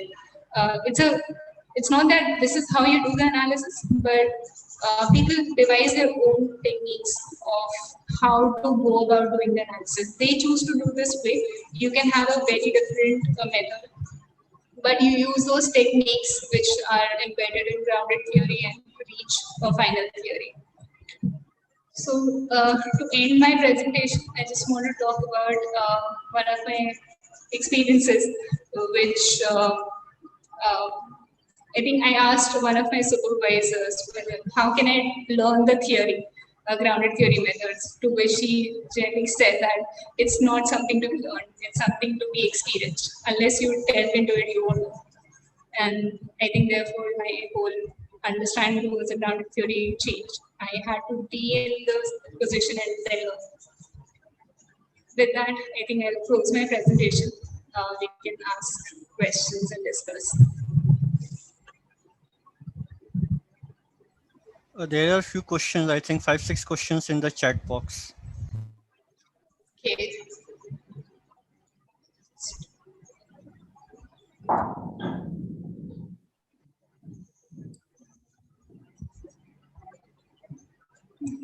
think this question we have already answered, ma'am. Priyadarshini's question. Was this the same question? Okay. I think should we go with the presentation first? Okay. About the sharing or presentation, you can skip that question. theoretical coding, Dr. Hitesh wanted to explain it again. I think Sunena Thakur's question is where we can start with. What comes first, theoretical framework or conceptual framework? Grounded theory related to it. uh, I would like to clarify, what do you mean by theoretical framework and a conceptual framework? I think the person can give a better response to that, then I can answer it. Theoretical coding is not clear. If you can explain it again, please. Theoretical coding is, I think I've already talked about it and I just gave an example of it. You're asking theoretical questions, just like we did in a pain relief excerpt. So you ask questions so that you can exhaust the properties and the dimensions of it. And eventually what you do is you put the patterns or the codes which have some similarities with each other and put them together. And once you have those categories together is what we call as theoretical coding. So it's not a very separate step as such. It's just, it's called theoretical because you're asking theoretical questions and then you're putting them together as a theme. I hope that explains your question.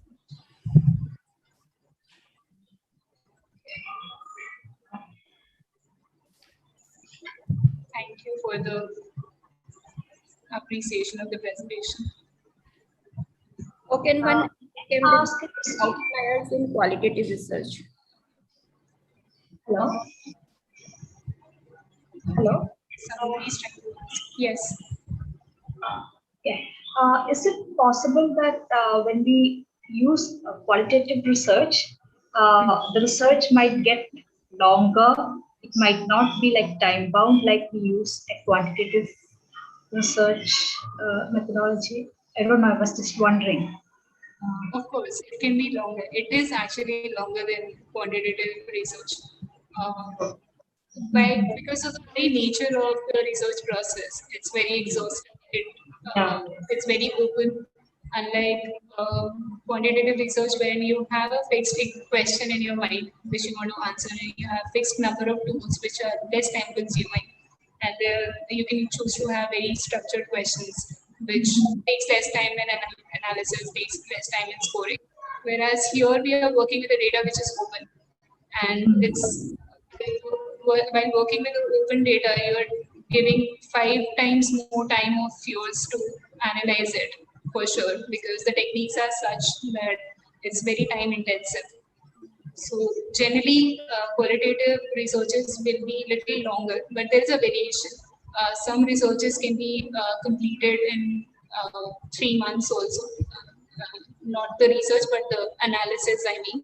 So the thematic analysis can easily take as long as 3 months, or sometimes more than 3 months to 6 months. There are a few researches which can take longer time, like grounded theory and ethnographic researches. They can take more than 3 years sometimes, depending on how exhaustive your research question is. So answer is yes.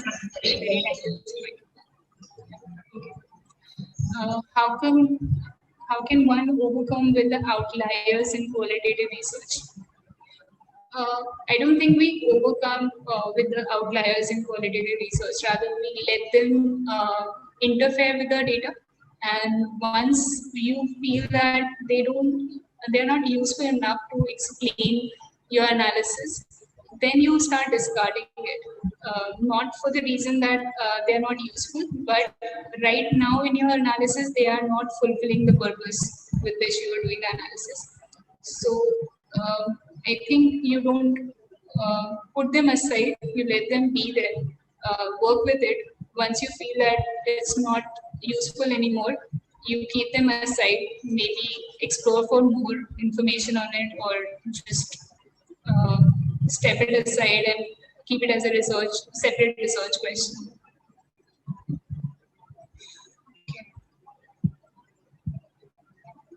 Can you please inform us the difference between phenomenological analysis, ethnographic, and grounded theory? Unfortunately, I have no experience in phenomenological and ethnographic research, so I don't know if I can answer this question very well. But general differences I know of is, so one of the crude example of phenomenological approach is interpretive phenomenological analysis, and also ethnographic. I think it's little more broader in terms that you want to stay in the culture and evaluate them, understand them, and the kind of techniques that you use for ethnographic research is writing more of a field notes, less of data collection, which requires using interviews. Although people use interviews, but it's kind of a balance between more observation, gaining experience by living with the people, and studying by staying with the people. And that's how ethnographic research works. Grounded theory, I've already explained. The main purpose of doing grounded theory is that you want to create a logical explanation of the experience, and you want to create a theory and discover a theory out of it. Phenomenological analysis, I think interpretive phenomenological analysis, as far as I know, requires you to understand a phenomena, particular phenomena, in which you use a lot of interpretive techniques, just like you do in grounded theory, and less invasive in Straussian method, but more in Chalmers's method, wherein you interact with the data as much as the data, there's an constant interaction between the interviewer and the participant, so that they create a shared interpretive meaning of the data. And the influence of the examiner is more on the data, their preconceived notion, their interpretation is more, as compared to letting the person speak for themselves. So not that it's not there, but more emphasis is on examiner interpreting, which to some extent is done in grounded theory also. But of course, these are just general understanding that I have. I think a person who has experience in all the methods can explain you better about it. Maybe we can say that it gives a deeper insight about the experiences and give a focus in the context when one is talking about phenomenological analysis.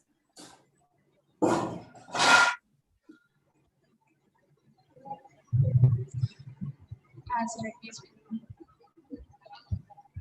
we need to experience it to better understand. Okay, this was the comment. Please explain ethical consideration during data collection and qualitative analysis. I think, ma'am, you had covered it. No. Okay. So I didn't cover. You want to explain? I should explain. I can explain. आप भी बता सकते हैं. You can start. I can join in between. Start. I'll join. Okay.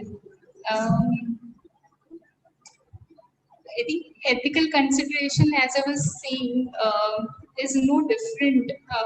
At least in grounded theory and other methods, not different. But the question is generally, what are the ethical considerations in qualitative research? So, yes, you always take a permission, prior permission, if you're using a methodology. Just like grounded theory, you always take ethical permission. You make sure you are ensuring the confidentiality.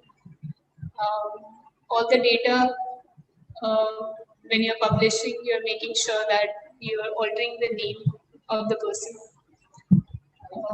or maybe not putting the identifiers as far as possible in a subtle way or a very prominent way. Any of the identifiers are eradicated. But generally, I don't see any difference between ethical measures that you take in qualitative or any quantitative measure. It's pretty much same to me. I've never come across any research which separates it out. Basically, for every research, one has to take ethical permission, and the ethical considerations as per the Universal Helsinki guidelines that there is no coercion when one is dealing with the human subjects, and the participation is voluntarily. There is assurance of confidentiality, and if any point of time he wants to withdraw, he can withdraw from the research he is informed that this is part of the research process, whatever information he is giving. And for every research, one has to get it approved by the, wherever you are working, you have to get it approved to the ethical committee. Otherwise, whatever research one does, it cannot be published. So one can always check. This is available on the net, even in the on the ICMR website also. The ethical considerations are given, and one has to inform every participant, whosoever is part of your research proposal, that whatever the research you are undertaking and what is the purpose of the research. I think that answers the question. Next question is whether using, there are many softwares available for qualitative analysis. How are they different or similar to manual process of analysis? I think I have gone through both the processes, and I would any day prefer the manual process of doing it. But I think experience would vary with each person. I have used NVivo initially for analyzing my grounded theory method, at least for open coding. I tried to do it, but eventually I felt that the softwares were not helping me enough or giving me enough flexibility to work with the data. So I immediately moved back to my traditional method of doing analysis in the Word file. But yes, I think nowadays there are many softwares which are sophisticated enough to give you analysis or help you with the analysis in a very organized way. They eventually the purpose of doing the analysis of the software is that it gives you an organized data at the end. So it does a very good work when you are trying to organize the data. But eventually, if you want to see the relationships, you want to build in-depth analysis of the data. Like, for example, today there was a discussion and he was mentioning about there's a function of memo, there's a function of relationship. So it can be done over there, but only problem I had with was that it wasn't competent enough to handle more possible relationships, and there was a limitation of limited functions which I could use. So it does give the functions, but they are limited always with the very flexible nature of grounded theory, at least, wherein my research question is also changing. I'm exhausting data. I'm figuring out new ways of working with the data. So it fails over there, but I would definitely recommend for initial coding and categorization of the data. Softwares are good enough measure to begin with. I think you can really try it out for yourself. This was my experience, but people may have different experience. Actually, that was the reason for inviting the first experts from NVivo, because both of us, Nikita and I, we felt that it was sort of giving us a superficial results. Or maybe the topic needs to be, if one is going into in-depth analysis, then we felt that it needs to be really it has to be done manually, because how can a software give us the categories or the concepts? So, but since we don't have much experience, I think maybe we need to undergo training properly to handle the qualitative data on a software, or I think that's it. Since there are no more questions, I think we can think of winding up, Dr. Ashwini. Yes, ma'am. Thank you very much for supervising and taking the control for the smooth conduct of this particular session on qualitative data analysis. Since I don't have any expertise or any experience on qualitative data analysis, so that's why I requested to take over. And it has been well done, and it was good that Nikita is always has a positive response towards responding to our request, and she made it. I think I have enrolled him for the fourth time in last 2 years, and she has responded positively. So that's what all learning is about, and it was a good session. So on behalf of Department of Psychiatry and NDDTC and organizing committee. It's our pleasure to express our sincere thanks and gratitude to all the speakers for today's session. Participants needs to wait here, and because I have couple of announcements to make. Thank you, Dr. Rachna. Thank you, Nikita. And thank you. Thank you. Thank you.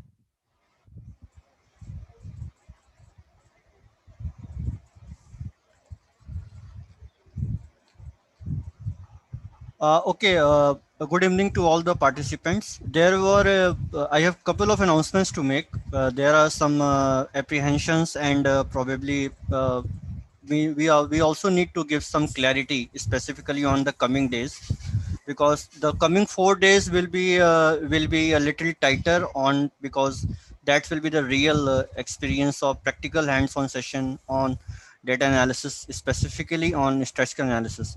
Very first, that the video for the first day has been uploaded, so you can get to the link in the same process when you joined through the process which you joined for coming to this meetings. Second is that there is a change in the sessions for tomorrow and day after tomorrow. Tomorrow's session, which was expected to be taken by me on quantitative data analysis, has been postponed for 19th, and the 19th session has been preponed to yesterday. So tomorrow we have a categorical data analysis session, followed by my session on quantitative data analysis on 19th. So please take a note of this, and to whomsoever you want to convey into your friends or colleagues, or in your group or in your network, probably because may be interested in having different sessions on different days, so they will be joining in a staggered fashion and in a variable manner. So that's fine. So that was one announcement. uh, Regarding when are the exercises, when are the practice sessions, and when are the softwares, I am sharing my screen to just take a couple 1 to 2 minutes to explain the things, that what it is. Is my screen available to all of you? Yes, sir. Okay. Yes, sir. It On is visible, sir. okay, thank you. Yes. On 18th, we have a categorical data analysis for which there is a practice session. However, there are no exercise, and the file name that you will be downloading, we will be uploading the revised files because of the change in the sessions. We have to rework, and that's why from last almost 2 hours I was working on reshuffling along with Amitji to at backhand to take care of the things because of this revision. So we will be uploading the files under your course, under the course and the material tabs, where you can download it from that.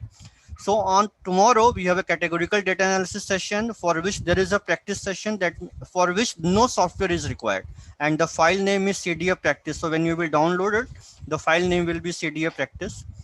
On for the same day, the categorical data analysis, the exercise in form of MCQ has been prepared by us on the request of Dr. Ravindra Rao. We thought that we discussed among ourselves that you all liked the session on research design. It extended till late night and you all enjoyed. So there is one session, there is one MCQ, only 5 questions that you have to do and you have to submit, and that you will be downloading it, saving it, doing it, and then you will be uploading it and through your browser, which Amitji, I will hand over it to Amitji to explain a little bit more.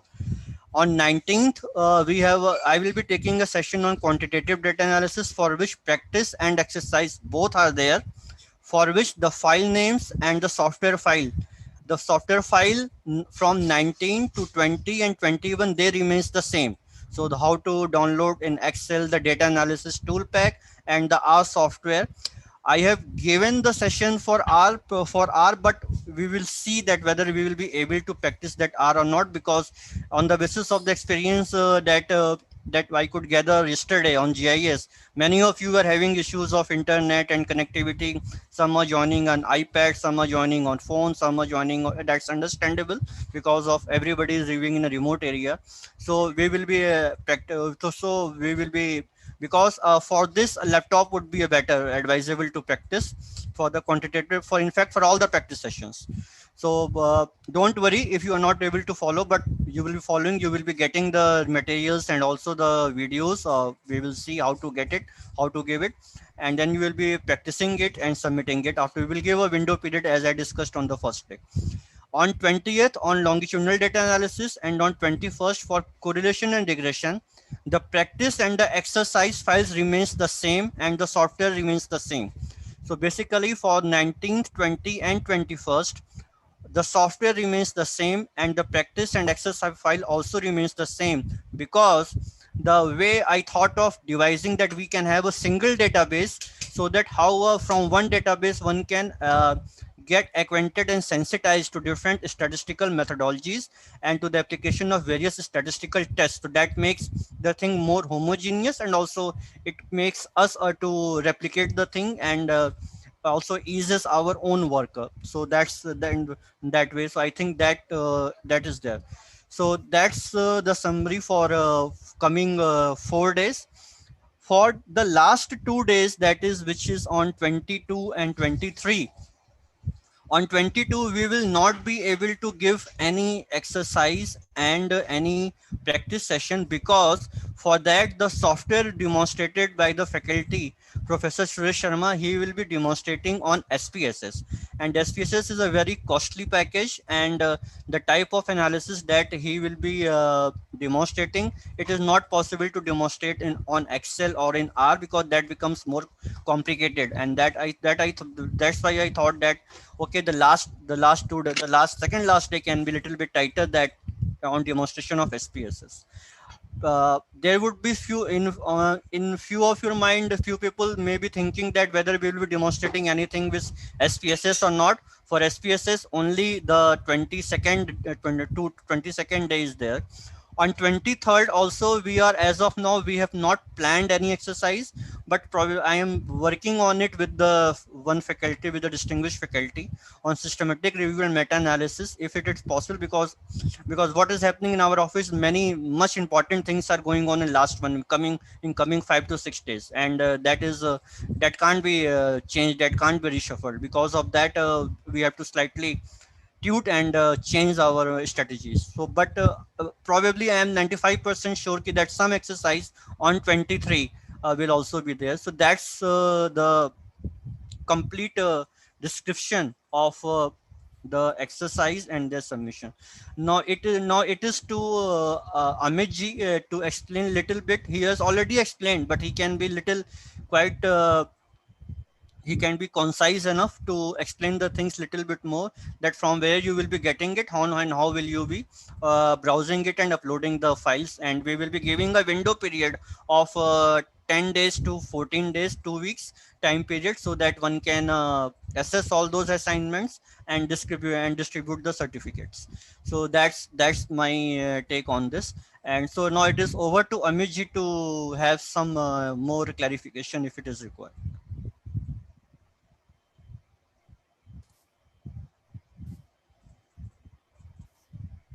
Amit ji.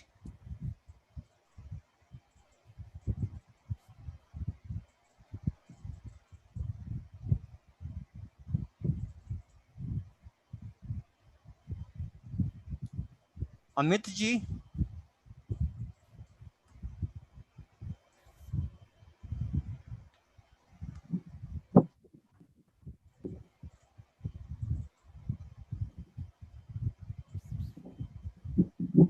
Sir, I have a question. Yeah. The previous day, or despite the fact that Can you be little louder, please? I am not able to hear you. yes, sir. Am I audible? No, not yet. Am I audible? Well, you are audible, but we have to make some effort to listen to you very carefully. Okay, go ahead. Sir, just a minute, sir.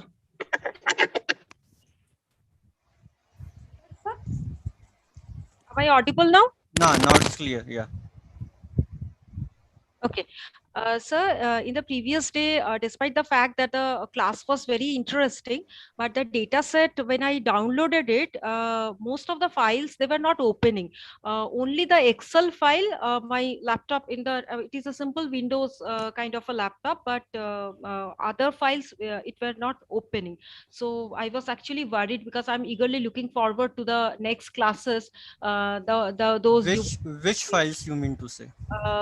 the geo that previous day that the Okay, on the day two, so GIS. So GIS in software. fact, for the GIS files, that's why deliberately we haven't planned any exercise or assignments because we know that it is difficult.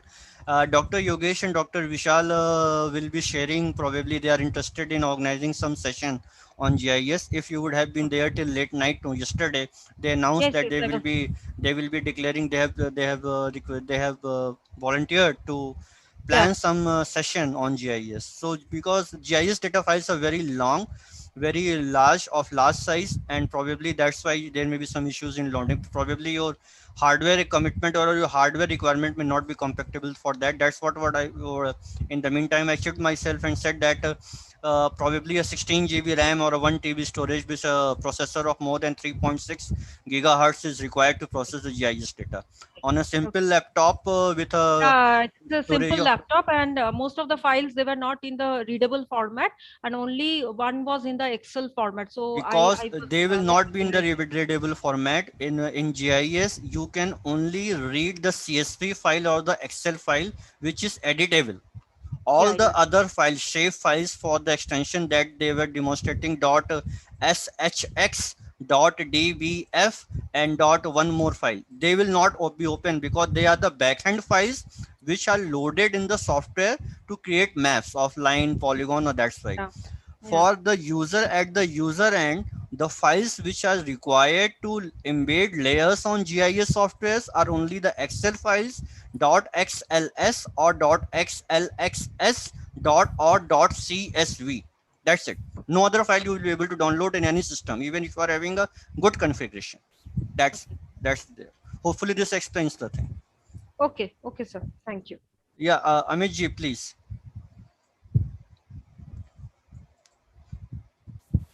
Please unmute yourself, Amit ji. Just a second.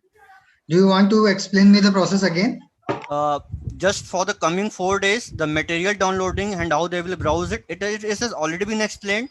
Just a little process that how will they will download and browse it and give it, finish it. Okay, let me share my screen.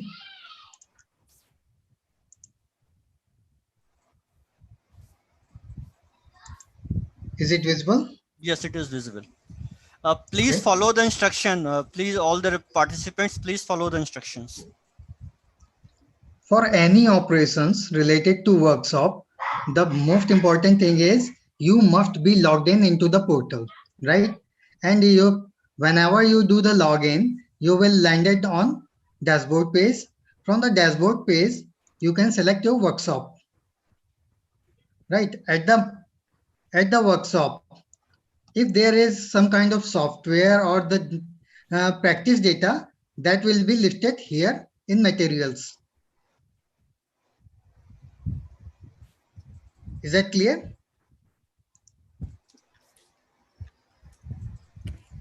Yes, sir. Now, if we talk about a particular day exercise, like day 4 is not open for you all, but let me show you how it will look at the day. Like when you go at day 4, like tomorrow when it will open for you all, you will get the CDA exercise assignment type. There you will get your assignments file, which you have to download at your system, perform the exercise, and upload it back into upload assignment section here.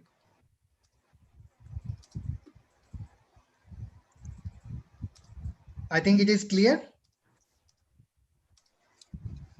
Yes, Yes. yes. And we are also provisioning the recording files. So if we want to revise something, you need to go day specific page like this, day 1. There is a module content, day 1 recording. You can play it from here.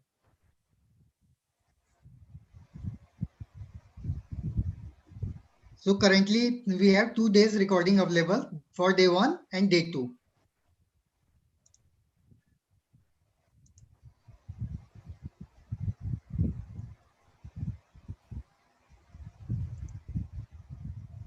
The main thing is you always have to start from your workshop homepage. This is your workshop homepage. Here is the content you want to access at any specific day. Like tomorrow, you will start from here. Sorry, it is the today's day. For tomorrow, you will start from day 4. So these are the simple steps to get into the data. Amiji, there is a question probably on which we have not given, we have a given thought that for how much date of what will be the window period for the links to be available. For the window period for the links to be available. On the respective days. Like for So day 1 and day 2, for how many days it will be there? It is there, day 1 record. You are talking about day 1 recording or what? Yeah, there is a question from I think who is this group for Dr. Malangori Parande. Yes, sir. Yes, sir. Links will be there till what dates? Yes, At sir. least till the dates before which, after which you are submitting your assignments. At least till that period. So at least a window period of 1 week. Whatever the 1 dates week you after will announce completion for of the the workshop. final submission, we Okay, will open it. Thank you, sir. Nee, Amit is saying something. You follow it. I am saying whatever the date for final submission will be announced, till that date, everything will be accessible. Okay. Thank you so much, sir. Thank you. Anybody wants to ask anything further? Let me respond. Let me respond on this. SPSS exercise will not be given. That's what I said. We have not planned SPSS exercise. We have this in our mind, and since this is a free workshop, and further exercises we have in mind, once we have established the association in connection with you all, we will see that how we remain connected for forthcoming 6 months or 1 year. But that is in the pipeline right now. I am very much clearly explaining that we have not planned SPSS deliberately because SPSS software is costly software and it is not available to all the participants. That's why. So demonstrating something on what is not easily accessible, I think that doesn't make too much of a sense personally to me. That's why we have reserved everything. Sorry to interruption, sir, but I want to know what is the last day of submission of assignment. You can coin 23 plus 7, that becomes 30th July. 30th July will be last date, and say the 30th July, 12 midnight, all the access will be closed. SPSS trial version of SPSS is available for a month of 1. That's what I'm trying. You people will be inclined to work on SPSS. I can take a 2-week session on SPSS, but I would love to do that, but we have not planned on this because even I can take yes, SPSS is trial version is available only for 14 days, and that too all features will not be there. Have patience. Try to follow from tomorrow. You will know that many things are also possible to be done in Excel, which is quite useful. There is a question from one participant, Dr. Anchal Pandey, that how we can be browsing and uploading the assignment. So I will request Amit ji to respond to this question. Yes, sir, I am repeating the process again.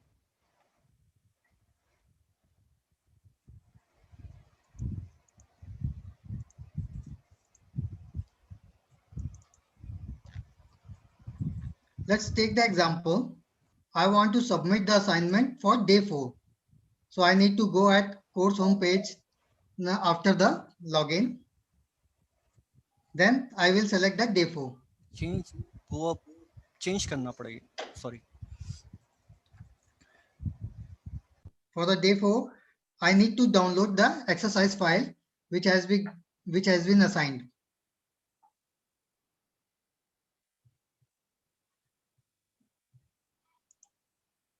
Now I have my assignment on my local machine. Whatever the work you want to do, you do it here. Save it. upload it back.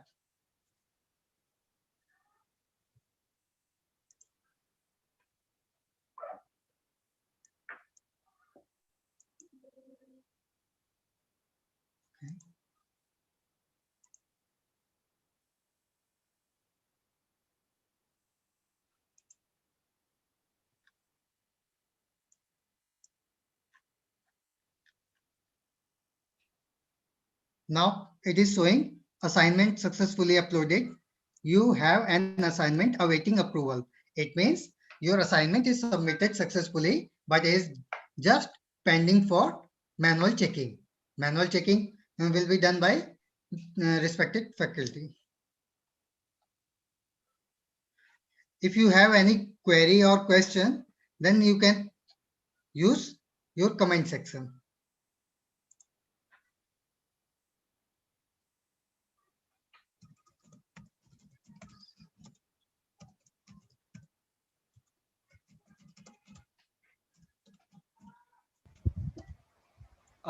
Anybody else has any further question? I think this makes the thing clear. That's it. This is the only process. Okay, so happy weekend. I will only say happy weekend because I know that's Saturday, and Dr. Chadda told everybody that even I am forcing you people to join on 21st on Sunday also, because I wanted this workshop to be get over by 30th of July, because that was the commitment from Department of Science and Technology, SCRB. That's why. So thank you, and participants can kindly leave as soon as possible, because if you don't leave, then that delays our discussion time, because we are using the because we are using the same platform. So please, you all are cooperating with us. Please leave as soon as possible. Thank you for your participation and active learning experience. And good night. Thank you so much, sir. Thank you. Thank you.